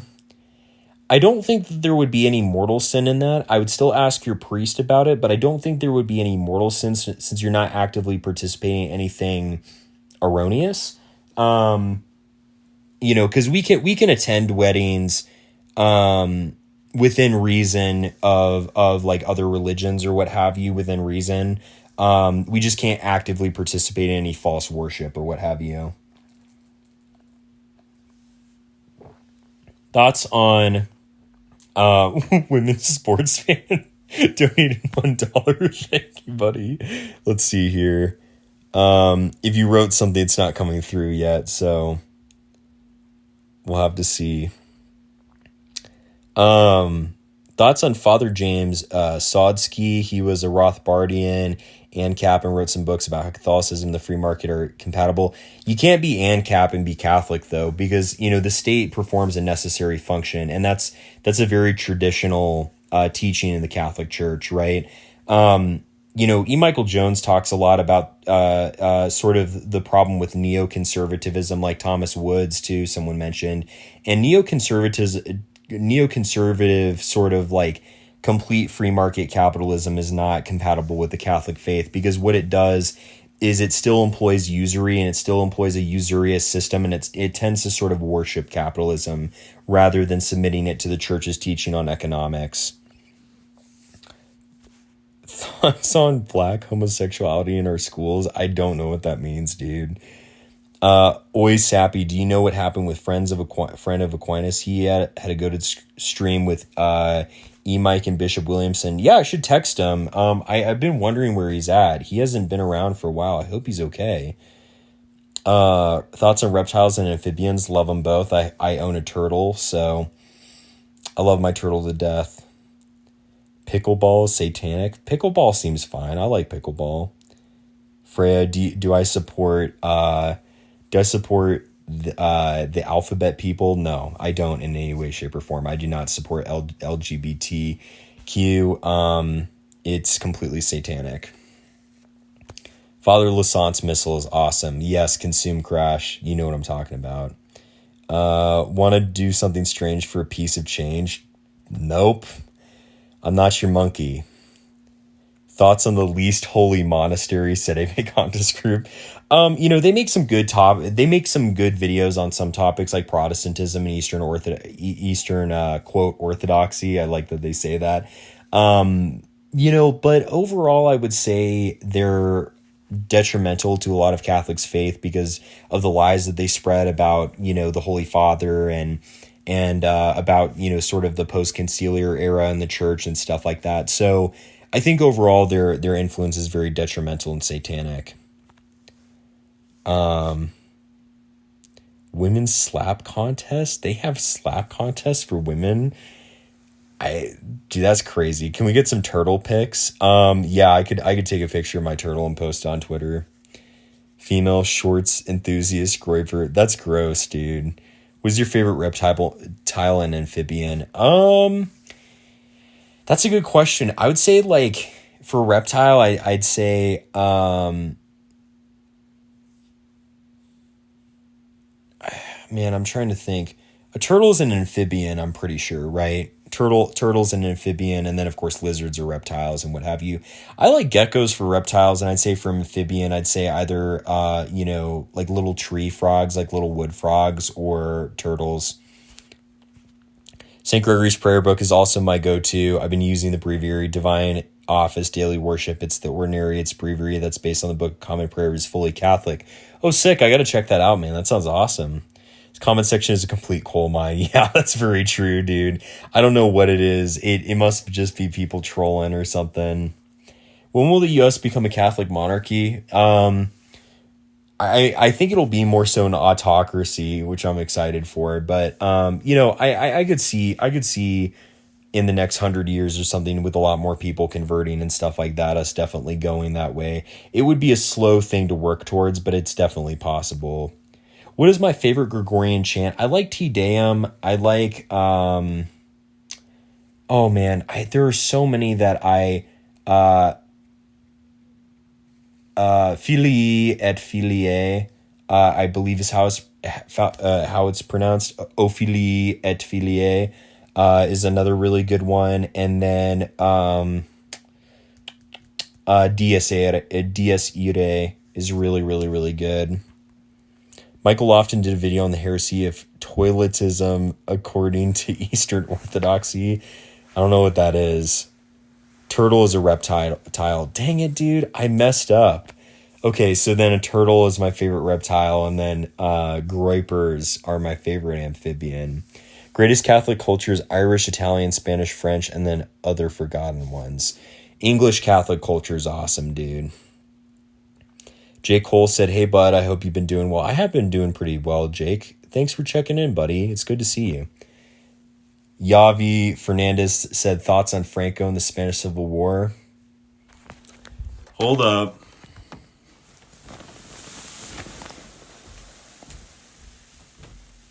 Oh, let's see here.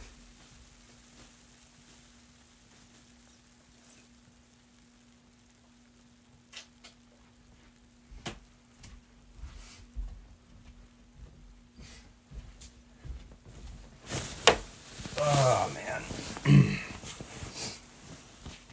All right. I'm definitely pro.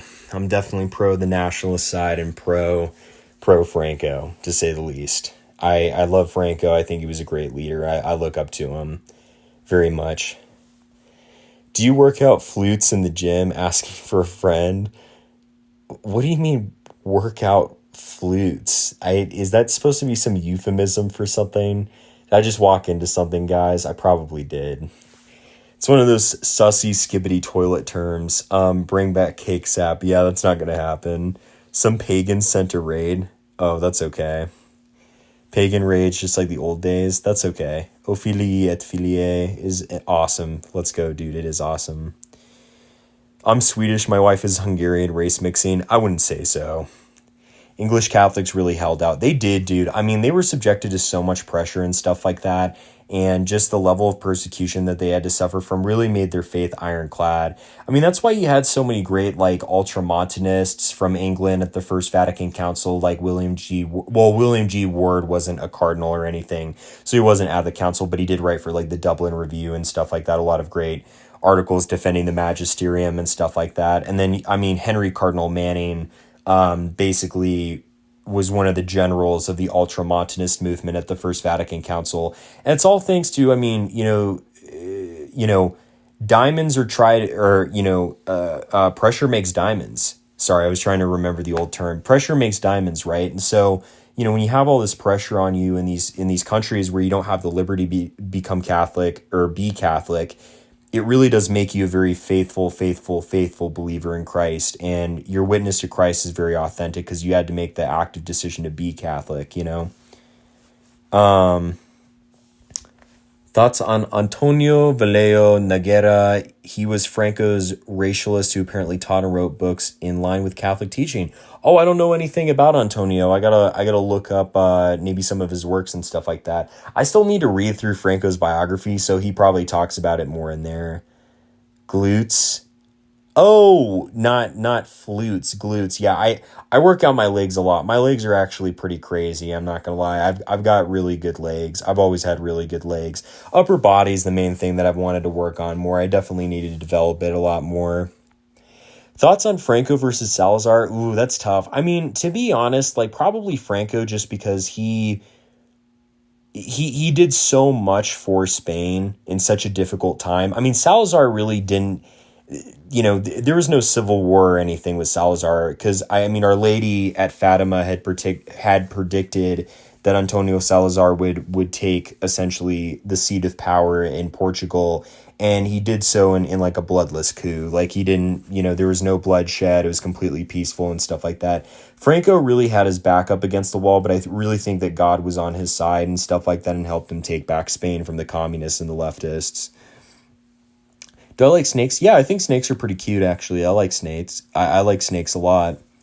There was in Arizona, I think there's this place I think it's called Out of Africa, if I'm not mistaken, in Arizona. It's like a wildlife rehabilitation thing, or they like take care of like, zoo animals and stuff like that were going to be like put down. And it's like an animal rescue, basically. And they've got all this like open land that they can roam and stuff like that. There was a very sweet python. I can't remember her name, but like all the kids were like petting her and stuff like that. I pet her too, and she was super sweet. So I really like snakes. I've never been scared of them. Thoughts on building decent cities? Suburban sprawl is just so decadent. Yeah, I think our cities should be built eternal. Almost like, I mean, when I was in Assisi, Italy, I think that was a fantastic example. I mean, the whole city is basically like a giant castle, and so it really blends in with the land, and it doesn't feel unnatural. I think if we had a lot more, like natural cities like that, we would love living in cities, and cities would mean a lot more to us, and we'd care more about maintaining them. So I definitely think we should build those up. But I think suburbs, if built correctly, do a lot of great things too. Do you think there will be a reunion with Eastern, quote, Orthodoxy? I think most likely there'd be a partial but unlikely one with Russia anytime soon. Maybe so, but they would have to acquiesce so much that it would be very difficult for them. And I think it still will be just like parts of the Eastern Orthodox Church breaking off and coming into communion with Rome, like has kind of been the past, 500 years, right? It's unfortunate, but many of them are just so ensconced in like error and stuff like that. It's really hard for them to return. Thoughts on fish as animals, I mean, not food. Fish are cool. I had a little fish for a good portion of my childhood. Do you have any good resources that debunk Sedevacantism? True or False Pope by John Salza is the best book that you can read on the subject. And then Contra Sedevacantism, it's a PDF that I've like sent to my channel and stuff like that before. And it's a really, really good book. And it's very simple, very stylized, directly addresses many of their claims, and even uses a lot of pre-Vatican II theologians to disprove them. But True or False Pope is basically the main work you want to get. I need to know what creatures Pine Sap likes. Hey, I'm all for it, dude.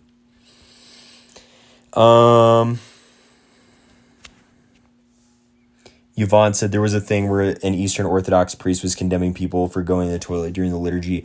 Oh, you're talking about Brother Nathaniel. Yeah, he was saying that it was disrespectful that at some churches, which I kind of agree. I mean, it's like, there's emergencies and stuff like that, but it's like when the priest is doing the consecration, you shouldn't be going to use the restroom. It's like, take care of your business before you're in Mass or Divine Liturgy.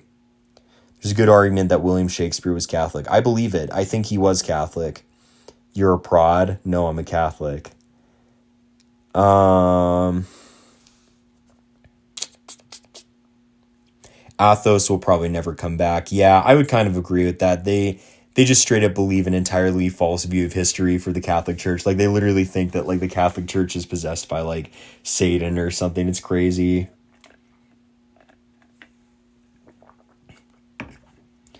Cozy Dissident said, it's crazy that you can be in line of English succession and be an atheist or a Muslim, but if you're Catholic, they remove you from the line of the throne. Very true. I mean, it just goes to show that the true faith is persecuted once again, right? Like, they will do anything. They'll do anything to persecute us any way they can. Do I know the work of Monsignor Henry de Lausis? I'm trying to remember, what did he write? Post it in chat, Enthusiasta. That's a name I haven't heard in a long time. I'm trying to remember what he wrote about. Didn't he write a really good book on the heresy of Americanism? No Civil War. He was fighting in the colonies. Let's see. I don't know what that refers to.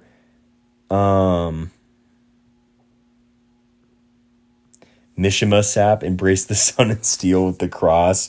No, I don't have any connection to Japan. I did take Japanese for many years, but I'm a white dude, you know? Let's see here. It's sad that Franco fell off after everything settled down, let the state transform in a cringe secular state. He was a good military leader, but not such a good statesman. He just didn't establish a permanent basis of power. If he had, he could have had that country rolling for a long time. And he did have a lot of people working against him, to be fair. I mean, even unfortunately, some of the younger clergy in Spain were not the greatest, but we all, we've all had to suffer with the 60s generation of clergy in the church, right? So we all know what that's like. But I agree. He could have established a more permanent basis of power. Excuse me, sorry.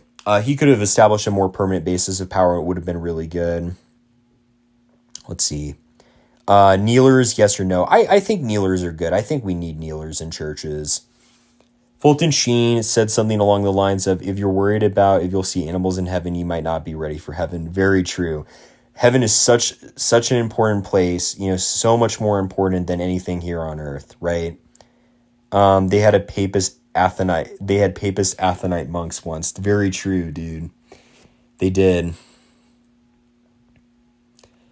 Pine Sap, can you speak Japanese? Say something.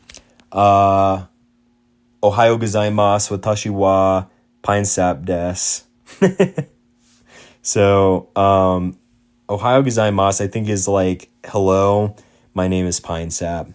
Thoughts on Redeemed Zoomer? I think RZ's got a good heart and stuff like that. He just needs to become Catholic, man. But he's a really good dude, very authentic, very, very sincere in everything he does. He's got a great heart, and that's why I call him a friend, because I think he's very sincere in wanting to follow Jesus and stuff like that. It's just, for someone so intelligent, he does sometimes have these takes that I'm like, big guy. Like, especially the iconoclasm thing. I'm like, big guy, what's going on there? Okay? What's going on? We've had plenty of videos on this. The evidence is out there. It's time to sign up and become Catholic. It's time to cross the Tiber already. Okay? It's time to cross the Tiber. Let's see here. There's a family of geckos that live in the Caribbean. Many of them are very colorful, and none of them exceed 3 inches long. Such a cool group of little guys. That's awesome. Mishima's honorary. I'm urging you to read it for the gym. Dude, when I go to the gym, I think of Samson. I think of holy Samson, right? I think of people who, have lived for God and stuff like that. Charlemagne, Franco, those are who I think of. Mishima's just kind of like, it's like similar to Evola, just, he doesn't really mean a lot to me because he wasn't Catholic, Do you believe any homosexual can turn away from their sinful desires? Yeah, I mean, if someone is repentant and, they struggle with SSA, same-sex attraction or whatever, absolutely they can. You're not bound by any temptation, right? God can free you of any temptation that you're suffering. Exactly. Henri de Lausis wrote Americanism and the Anti-Christian Conjuration, which I think it is his magnum opus. Do you have a PDF of it? Do you have a PDF of it that you could share with me? I really want to read it because I saw that on that one website, but I would really love to read that work. It's over. Pine Sap isn't a raw knee buster. Here's the thing, though. I will kneel without a kneeler. I'm more than happy to. I just think for like the average parishioner, there's no reason to strip out the kneelers. You know what I mean? I don't think it's something I have a strong opinion about. If there were no kneelers, I likewise wouldn't be like, there needs to be kneelers in there. I just am not like anti-kneeler per se. LOL the iconoclasm tweet. I know, dude. I'm like RZ, what's going on, buddy? Love the work you're doing. Are you familiar with Newman's evolution of dogma? Newman, so that's wrong, Duel. St. John Henry Newman did not believe in evolution of dogma. Evolution of dogma is a heresy. Development of doctrine is the idea that a doctrine becomes more of what it already is. Meaning, if you have a heresy that comes along and let's say challenges something like, Christology or what have you, right? Like the Christological nature of our Lord Jesus Christ. you're not adding anything to the deposit of faith. You're not saying anything that wasn't already there. You're just making what was already implicit explicit, right? And that's with a lot of different things. I mean, for instance, like, religious liberty. Like, Catholics have always believed in religious liberty in the way that the Second Vatican Council addressed it, which was no man shall be compelled to embrace Catholicism through force, but only, the volunteer assent to the faith, which that has been taught since going back to the earliest fathers and church writers like Lactantius and Tertullian, right? So no, St. John Henry Newman did not believe in evolution of dogma. Evolution of dogma is a damnable heresy. He wrote about the theory called development of doctrine. And again, it's not making doctrine. It's not inventing doctrine. It literally is a doctrine becoming more of what it already is, not inventing or adding anything new. Thoughts on Thomas Carlyle? I haven't really read a whole lot of his stuff, but the bit I have seen, he seems pretty good. I like his great man theory. I think his great man theory is definitely very true, because you do see a lot of great men who make history, spring up every century or so and really change the course of everything. I think Nick is one of those great men, to be honest. RZ will be Catholic in the future. I have a lot of faith in him. Very true, Centurion. Do you know any good places to get a crucifix necklace online? It's hard to tell what is quality and what isn't. I think there's a site online called The Catholic Shop that's really good. And honestly, I mean, to be frank, I've had a lot of good success with Amazon. I mean, if you just look at the specs on a crucifix necklace or whatever on Amazon, you can get a pretty good necklace on Amazon for pretty cheap. Me and an Anglican friend are trying to do track 90 for Westminster, and then I'll send him St. John Henry Newman, and RZ will be Catholic. That's real, dude. That's real. He's going to make the conclusion. He'll see all the pieces coming together. Who's going to the Detroit Fuentes rally? Christ is King. I sure am, buddy. Carl Jung once said, "We don't believe there is a God. We know that there is a God as we remove all doubt." Like he said, we know there's a God and we just remove our doubt. Okay, that quote's actually kind of based then. I like that.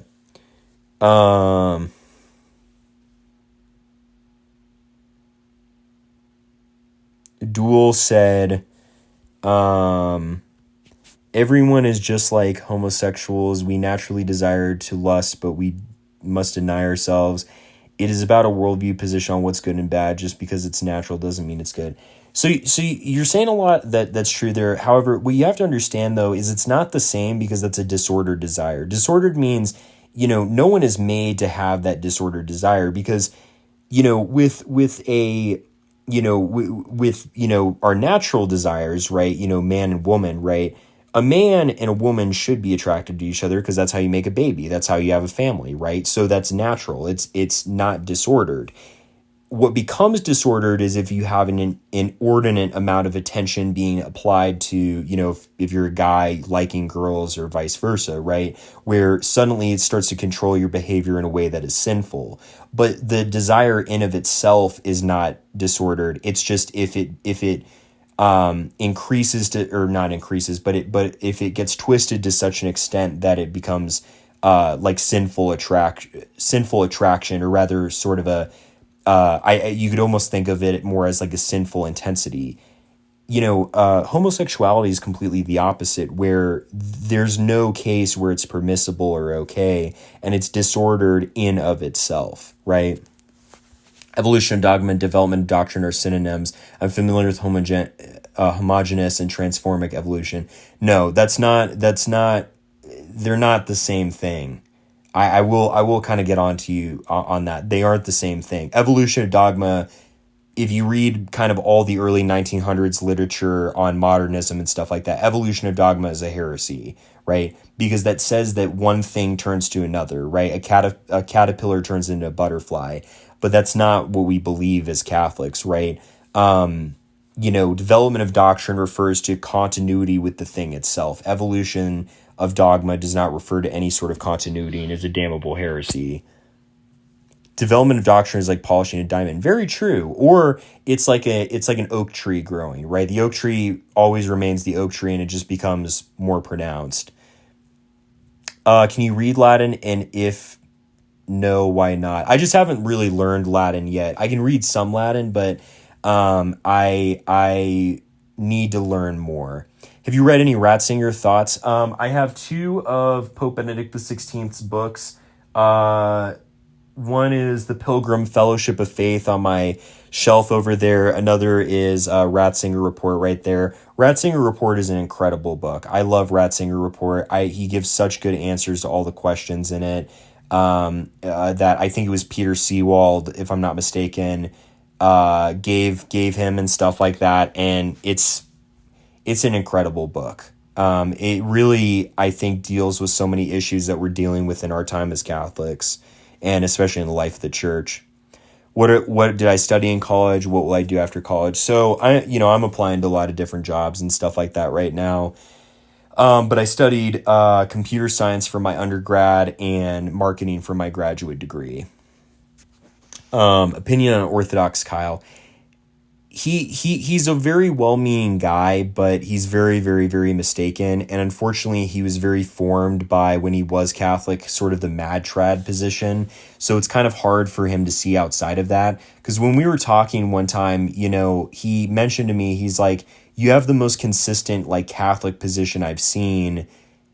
And I don't think he could understand that, like, it's not Vatican II versus tradition. It's like Vatican II preserved and protected tradition, right? But because he was formed by like Sedevacantists and like SSPX people, it's like that's his perception of Catholicism. And so it's a very tragic case, and I would really ask that y'all pray for him, because I think that's the biggest thing that holds him back from being Catholic and reconciling with the church. Carlyle is based but very anti-Catholic. He said that we should remove the Jewishness from Christianity. Oh yeah, give me a break. I roll my eyes at that. Sap did like a 4-hour stream responding to Kyle. Yeah. Classical theist seems to believe the latest Vatican document contradicts past teaching on the death penalty is an error. Thoughts? Yeah, I mean, the death penalty is kind of an interesting conversation. I do think there are, I actually would kind of agree with CT that I do think that there are weightier things that do permit, or weightier magisterial documents that do permit a Catholic to accept the death penalty and stuff like that. So I would actually kind of agree with him on the death penalty position. I think there are weightier pronouncements, especially with Pope Innocent III's profession of faith to the Waldensians, that do permit the death penalty, and for a Catholic to support the death penalty. On the Latin question, remember we have a promise: the gates of hell will not prevail against the church, but we have no such promises relating to the Anglos. Listen, the Anglo man will rise again. I will see to it. It lives on in me, dude. I will see to the Anglo man rising again. Is lust then disordered or not? Well, lust is disordered because it's a corruption of something that's not disordered, whereas homosexuality is disordered in of itself. I think that's the thing that is the misunderstanding here. Natural desire that a man has for a woman and a woman has for a man is not disordered in of itself. It's actually properly ordered. It's how human beings should be. It only becomes disordered when it becomes corrupted by sin, and thus it becomes the sin of lust, right? Whereas, homosexuality is disordered in of itself. It seems that there is a part of the book of Delauss's translated to English in a PDF. Just search Henry Delauss's PDF English on tradition in action. Oh, let's go. There's a gecko species called the mourning gecko. Despite a large population, almost the entire species is female. This is because they reproduce parthenogenically, meaning the females don't require sperm to fertilize eggs, so they're able to basically clone themselves. Wow, that's crazy. But TBH, if the book is the book, because I haven't read it, if it's good. I'm sure it's probably pretty good.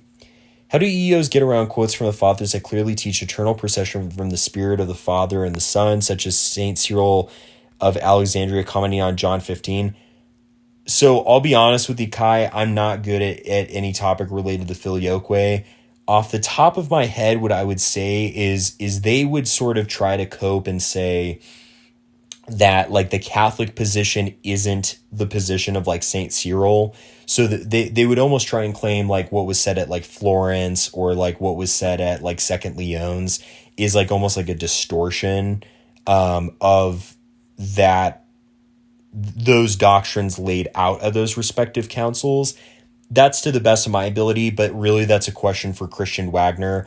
I'm not really good at the filioque stuff. I'm still learning much of it myself. And the real reason I am is because I get very sensitive about making errors on that issue. You know, ecclesiology is very easy for me to understand, but I find that like Christology and sort of Trinitarian theology is very difficult for me to understand. So I very much try to tread lightly in that region.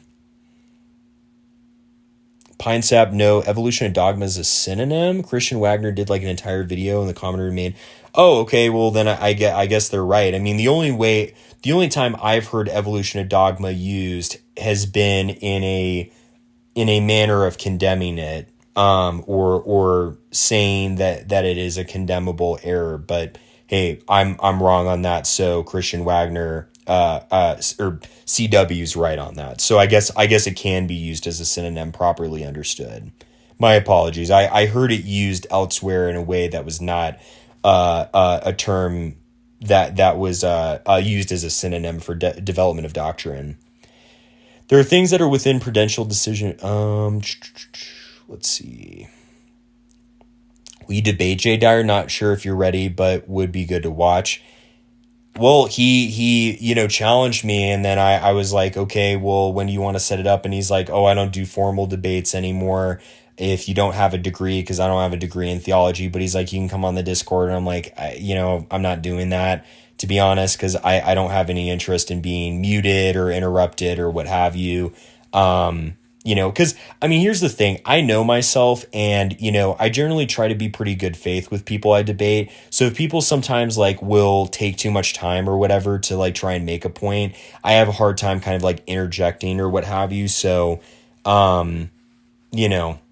that's what I would say about that. I think if we were to debate, it wouldn't be an easy debate, and it would need to be something that I'd need to study way more for and stuff like that. But I think the biggest thing that it comes down to it is he's kind of repetitive on certain issues where he doesn't really seem to correct his position given the light of new information. I think this is where many Catholics have corrected him on multiple different issues and stuff like that related to Catholic theology, and he seemingly just kind of said the same thing about Catholic theology for like the past 5 years. You know what I mean? Is it within the church authority to change such doctrines? A future pope could change it back. Well, the death penalty cannot be wrong within itself, but it can be like inadmissible for our times, given that there are other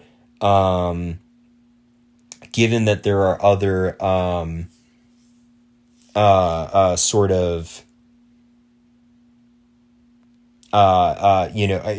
given that there are other imprisonment methods and means of establishing justice that don't require the taking of a life. But that being said, it has been used licitly,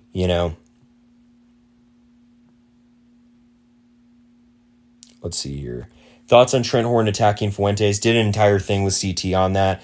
Basically, Horn misses the forest through the trees and makes a lot of leaps in logic too. And he hasn't really thought about the church's history, nor how many of the saints and even popes and the magisterium has talked about that issue, that, Groypers and Nick and myself are a lot more aligned with what the church has said on that issue than even what Trent has.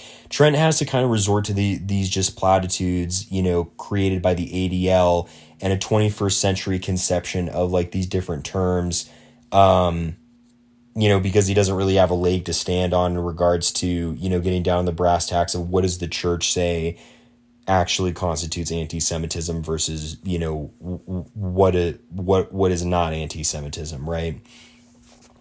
These are saints whose writings are all but canonized by the Fourth and Fifth Ecumenical Councils, and so they have no authority to deny any element of them insofar as no council rejected any in particular. True. Can men go to seminary just for education? Yes, you actually can. You can just get a degree from a seminary and be a lay person.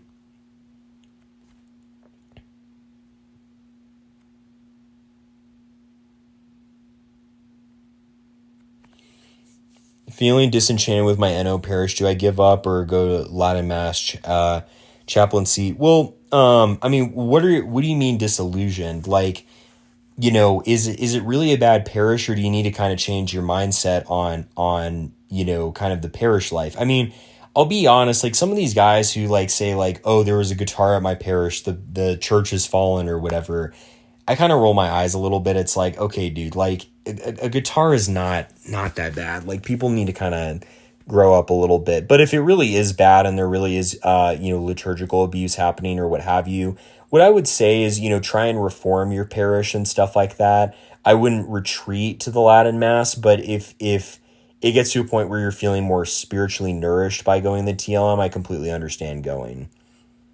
I think these speakers' corner debates of Christianity versus Islam are entirely material. It's like sports teams arguing with each other. There's nothing spiritual about them. Thoughts on George Fitzhugh? I don't know who that is. I'm reading Father Thomas Crean's Vindicating the Filioque Way, and there is no way to read these quotes in mere temporal procession or mission. Very true, yeah. In the bit I've read of his book, the main section of his book that I read was more on what makes a council ecumenical, because that's more my area of research and stuff like that, and he crushes it. I mean, reception theory literally makes no sense for making a council ecumenical, you know? Are you well versed in defending the perpetual virginity of Mary? I think I could be better versed, but I think I know the basic facts and stuff like that. Going to start the stream from the start, but glad to see you're going again. God bless. God bless you too, Gabriel. Wait, Jay Dyer challenged you and then declined because you didn't have a degree. That's crazy. Yeah, well, and you know, at first I was charitable to him about it. I'm like, hey, I get it. Like, you don't need to debate every Tom, Dick, and Harry on the internet. I'm a firm believer that, you know, just because, like, I don't really like the debate bro culture that's kind of been created in our circles, where it's like, I don't need to debate every single person, or Jay or anyone else doesn't need to debate every single person who wants to have a debate, right? You know, it's kind of like dueling. It's like, you don't need to duel every Tom, Dick, and Harry who comes along. But, you know, that being said, you know, when he started to kind of talk crap and stuff like that and get a real attitude on him, and especially, you know, have the fallout with Nick and stuff like that, I kind of went knives out on him. And yeah, so he didn't want to debate me because I don't have a degree, stuff like that. And I don't want to act like I would like I'd crush him or whatever. But, you know, there are a lot of elementary mistakes that he makes in his videos and stuff like that, that it's like, dude, like other people have answered this 100 times over and you never provide a sufficient response. I mean, it's like, you know, Canon 6 of Nicaea, right? You know, as Unionist Initiative says, J.D.R. debate would be like, Canon 6, bro, Canon 6, Meletian Schism. You literally don't believe in God because of DDS, Pope Francis, you know. He's made the playbook, he's made the Orthobro playbook, which is like, if you start losing a debate, you just then start scandal posting and you're like, oh, well, what about Assisi 1986? And what about my horrible misinterpretation and misreading of Vatican II? Stuff like that. And it's like, oh my goodness, dude, come on. Speaking of Jay, I've been working with some people on critiquing Tag and Nia's most recent paper, The Reason for Reason in Epistemology. Oh, that's great, man. I don't know anything about that subject, but I'm sure your critique is really good. Is going to be really good. Dyer will spur and rage quit debates, then claim victory. Very strange behavior. Yeah, that's true. And he does a lot of gish galloping too. Will you stream with CT? I have streamed with CT at least probably 2 or 3 times now that I think about it. Which drugs are prohibited by the church? Any recreational drugs. All recreational drugs are sinful to use.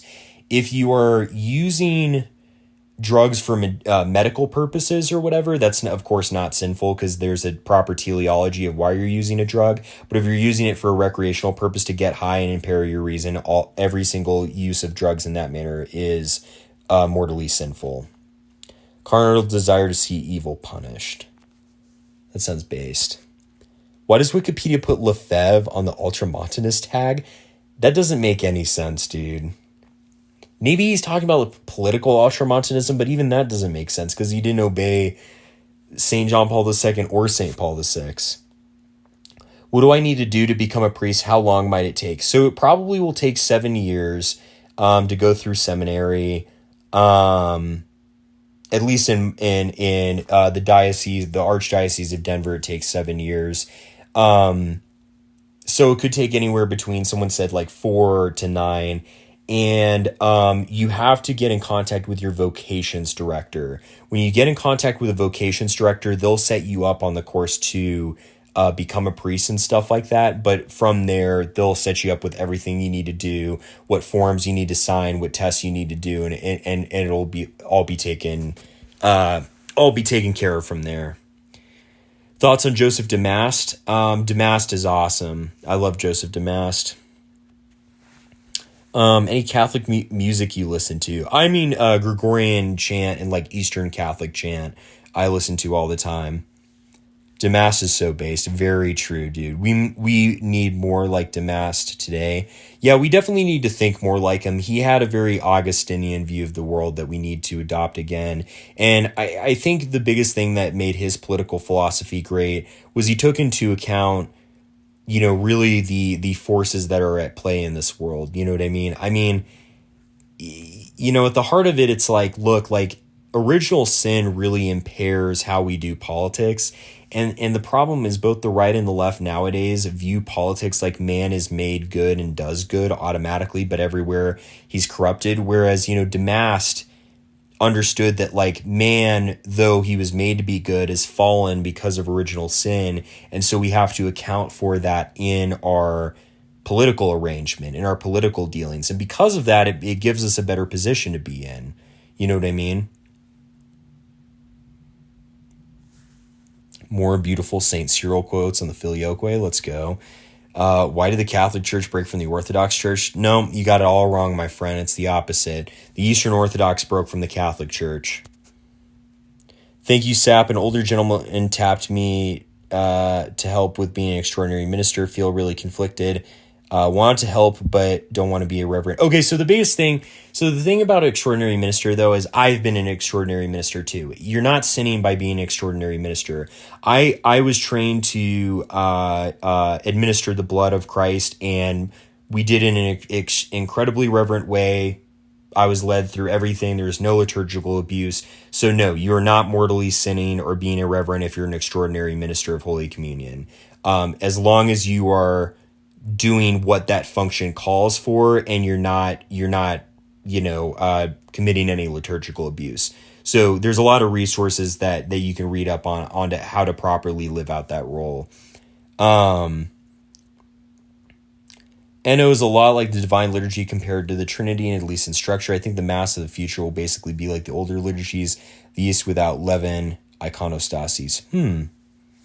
I could see that. I noticed a lot of Taylor Marshall's comment section as people who miss Mass for decades and then in the same breath talk about infiltration. Our priorities are so screwed up. Yeah, very true. Definitely not suffering from prelest there. Kai said Mark of Ephesus literally said that we are separated from them. Other reason that they are heretics. That's ridiculous. Also, yeah, don't call him a saint. He's not a saint. Jesuit seminary is 14 years. Wow, I didn't know that. That's crazy. But hey, sometimes a longer formation, the better, quite frankly. It really trains you to, be a good priest. You know what I mean? Damas is pronounced more like Maitre, Metre, Demetre. Metre. I've heard Damast. I don't know. My Twitter and YouTube algorithms have synced time to delete my entire internet presence. I feel that. Do I like Charles Maurras? Yeah, I have his book on my shelf.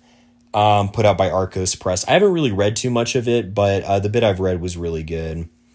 Let's see here.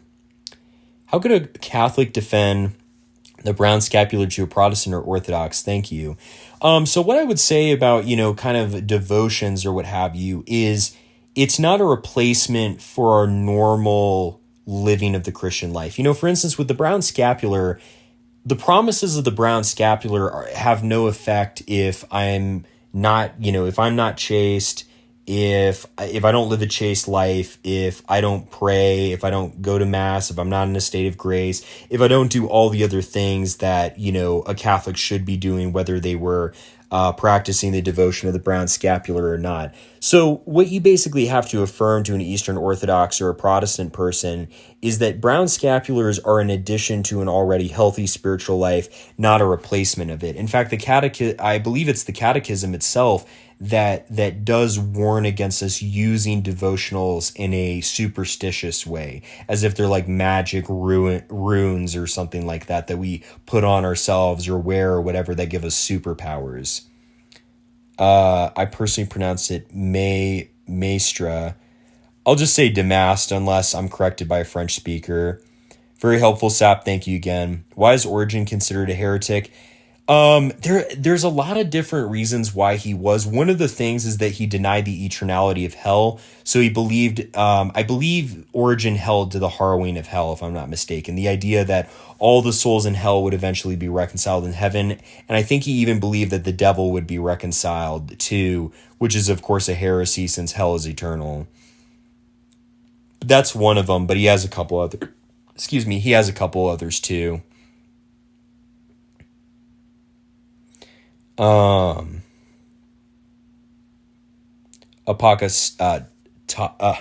can never pronounce the word. I know what it is, but apocastasis is heresy. Yes, apocastasis is heresy. There we go. Got it. See, the devil can be saved. Eternal world universalism. Yeah, Chronic Corpse nailed it. He's like a Christian Philo of Alexandria. Yeah, there's a lot of good things that he said. And I think was it the Second Council of Constantinople that condemned Origen, if I'm not mistaken? I think it was the Second Council of Constantinople. What is the use of the brown scapular if a person is already in a state of grace? It has certain promises if you practice the devotion of the brown scapular, such as Mary, interceding on your behalf and coming to protect you at the hour of your death and stuff like that. It's been a while since I've read all the promises, but there's a lot of beautiful promises of essentially Mary's intercession to our blessed Lord and sort of the grace that comes with practicing that devotion on top of being in a state of grace. But I would have to look through the full list again. Origen was a good apologist, but he somehow took every cold theological take ever. Yeah, that's weird, man. The other problem is Origen is preserved in Latin, and Rufinus, his translator, made him more orthodox. Let's see here. Friend, it calls the grace of God into your life that you may be in a good state of grace, and also gives you an indulgence against time in purgatory. Very true. Yeah, I heard that the distributists say it first, then academic agent, and so on. Oh, okay. Makes sense. Maybe they pronounce it that way. I agree that wherein is help me remember my devotion to Mary. True. Constantinople to use local council docs that anathematized him. Oh, that makes sense. Does your religion have anything to do with your shorter haircut? No, I just cut my hair short because my hair is very thick. If it gets any longer, then my face gets really, really, really greasy, and I start to get really bad acne, and I break out bad. Can someone who is in hell to have a less severe eternal punishment?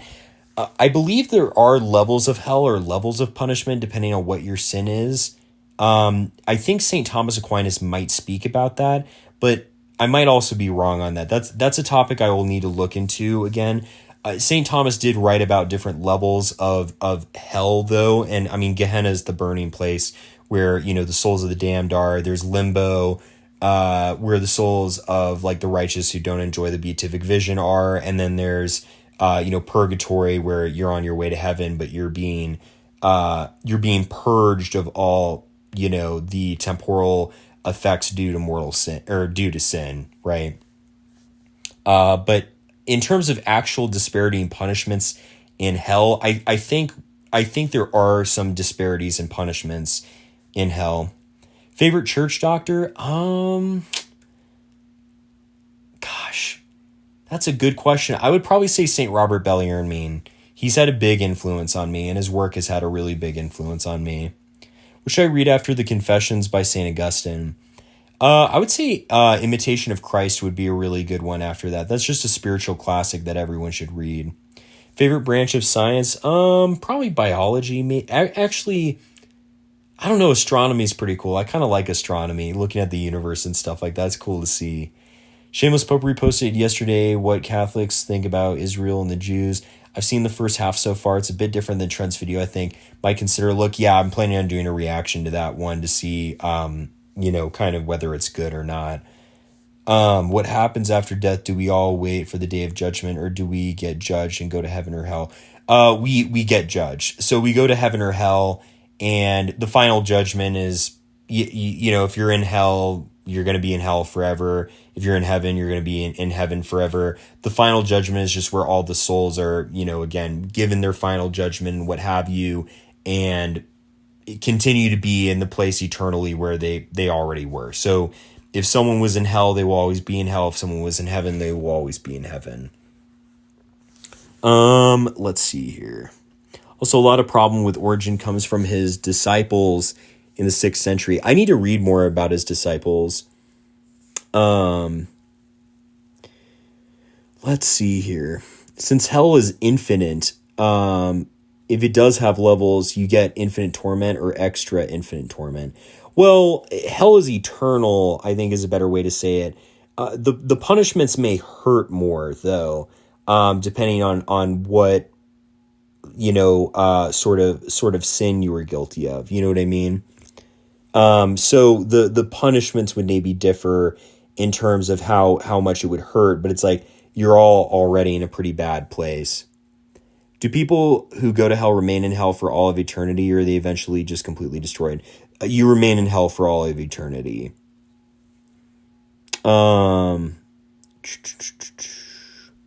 Origenism is an interesting topic, but it's sort of a nerdy topic that isn't too relevant to most people. No, I totally makes sense. I mean, there are a few Origenists nowadays, but it's not as many as there used to be. My favorite is probably biochem. God made life so awesome. Yeah, biochem's pretty cool. When you start to get into cells and stuff like that, that's when I just kind of lose interest.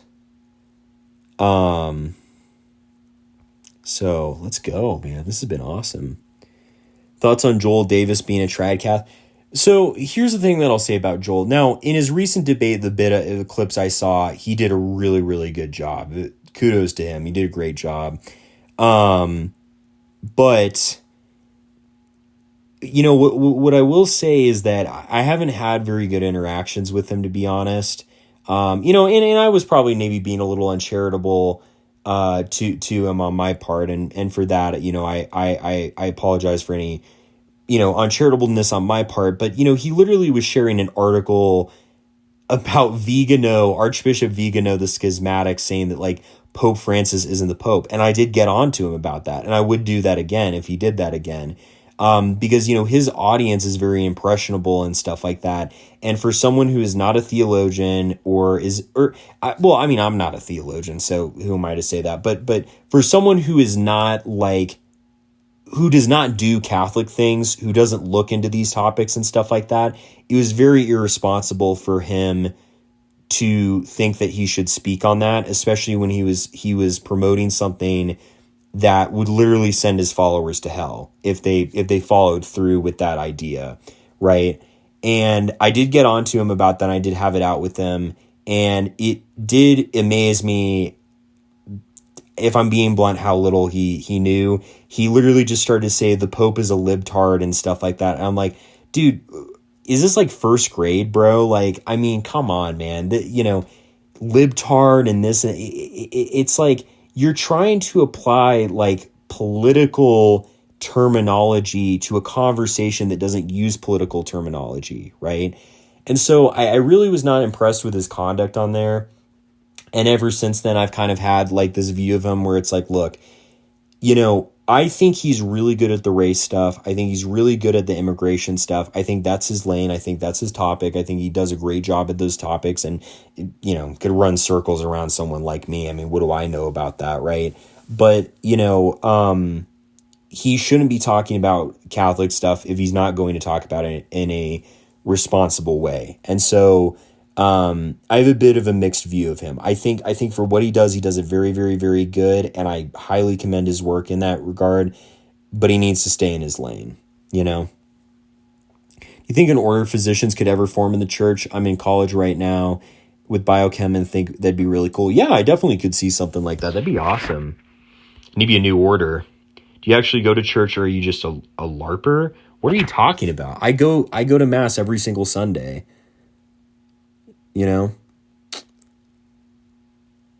So, I gotcha. So you're just a troll, right? Because you're insulting our Lord and stuff like that. Well, yeah. What else would I expect from you? Let's see. How's your discernment on your vocation? I remember you talking about the Capuchins a while ago. I'm still just taking it one day at a time. I mean, I don't know where things might end up right now, but I just want to focus more on working on my interior life and seeing where God leads me.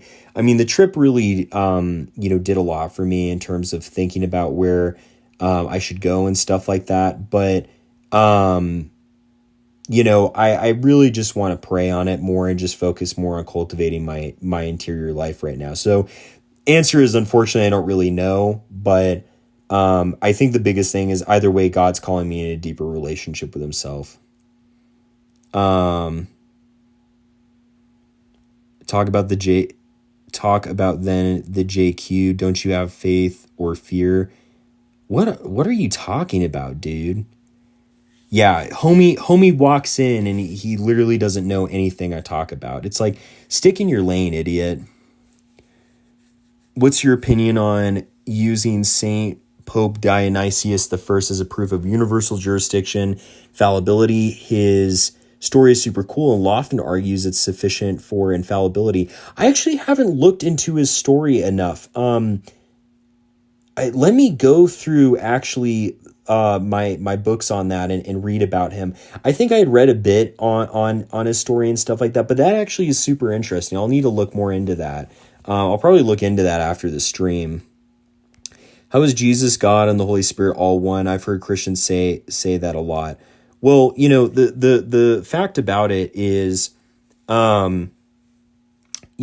Jesus and essentially with the Trinity, the thing to keep in mind is we can't exactly understand the full mystery of the Trinity, right? Where it's one of those things where, I'm not going to be able to fully understand like how can three persons all at the same time be one.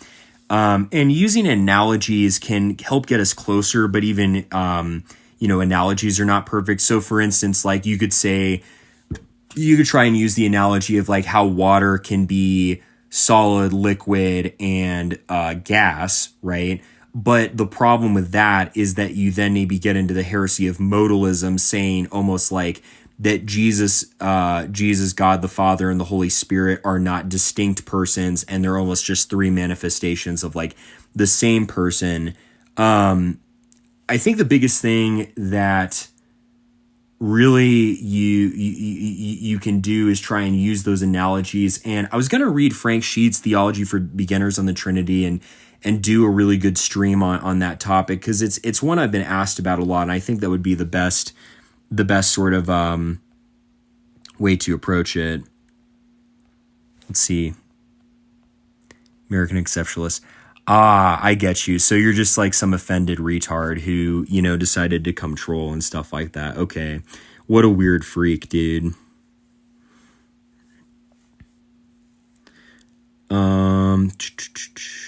Let's see. Heard your ethnicity is Jewish. No, I'm Anglo. And if you're referring to the meme, because literally that was a meme, that was a joke, right? That I shared on my public story. It's a joke, and learn to take a joke, you know? I literally had some freak like in my messages today being like, your ethnicity is this. And I'm like, dude, do you know what a joke is? You know? What are your thoughts on Pope Francis getting rid of the Latin Mass? He's not getting rid of the Latin Mass at all. Oh, man.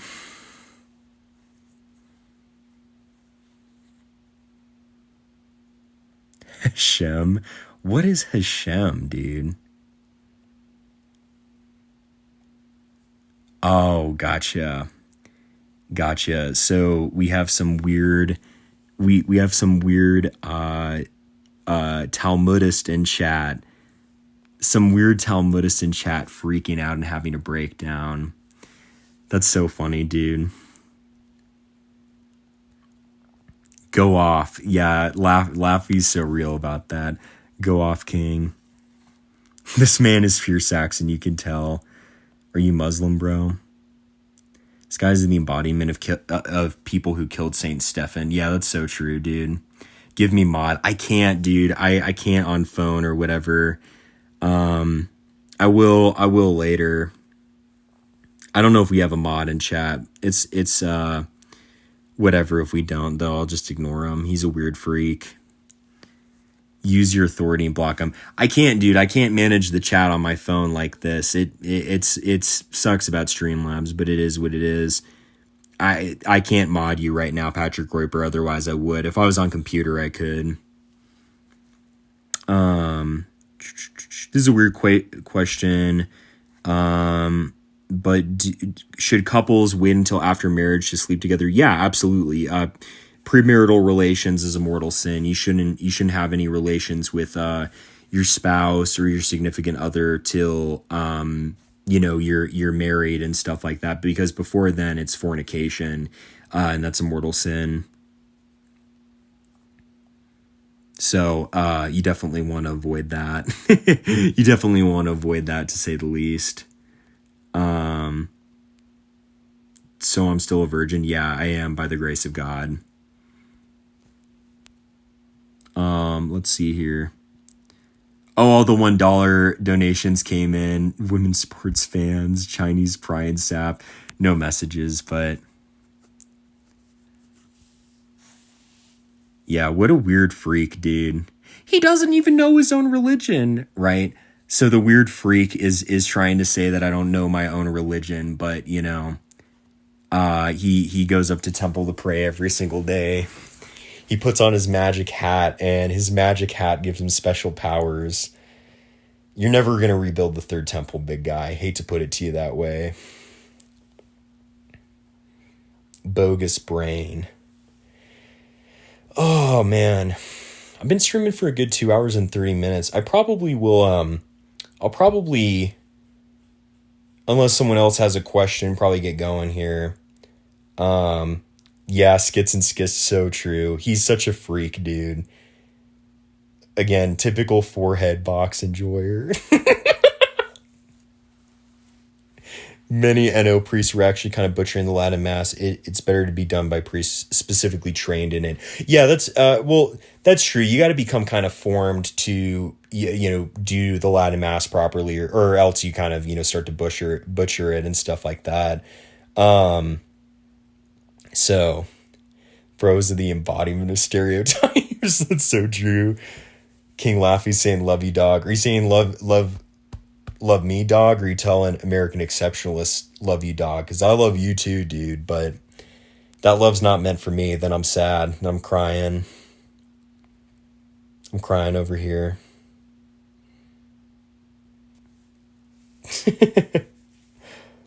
On the red heifer pack, bruh. Third temple coming soon.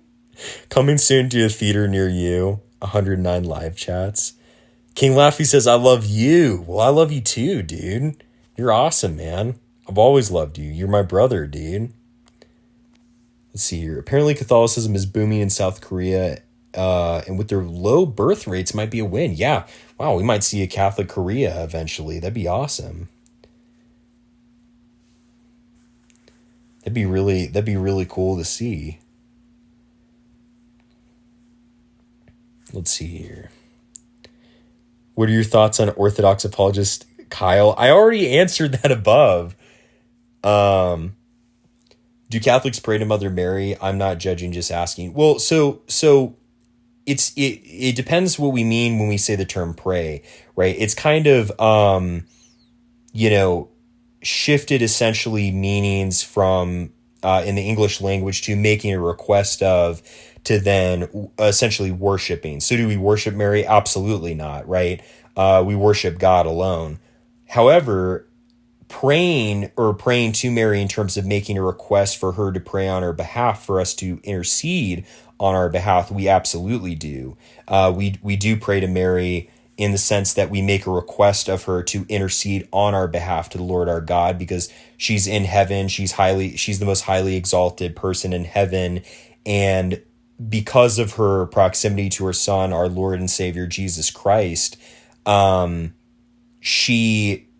intercession is very, very powerful on our behalf.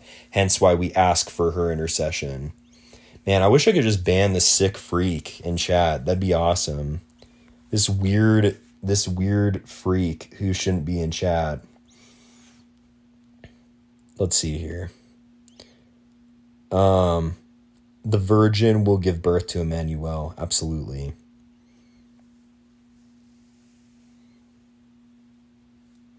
Why do you think LGBTQ hate religion? My sister has friends, and she's torn between the two sides. I told her that she's going to have to pick a side. Well, it comes down to fundamentally, you can't choose lust. You can't choose the flesh. You can't choose a sin that cries out to heaven for vengeance and God. You have to choose one or the other. And so there really is a decision that people have to make. Either you're going to live that sinful, disordered lifestyle, or you're going to follow and love God, and you can't do both. So that's why there really is a decision that people have to make. And they know that, and that's why they ultimately hate Catholicism, because Catholicism says you have to either serve God or mammon. You can't do both, right? And if you try to do both, you're going to fundamentally fail, So let's see here. Why did the temple get destroyed after they murdered Jesus? Yeah, very true. Big guy doesn't want to answer that question, doesn't he? Let's see here. So it's 9:10. I think I'm about wrapped up for tonight. I think we've done a pretty good job. We're at 2 hours and 36 minutes. I'd love to do some more official streams though and stuff like that. That'd be awesome.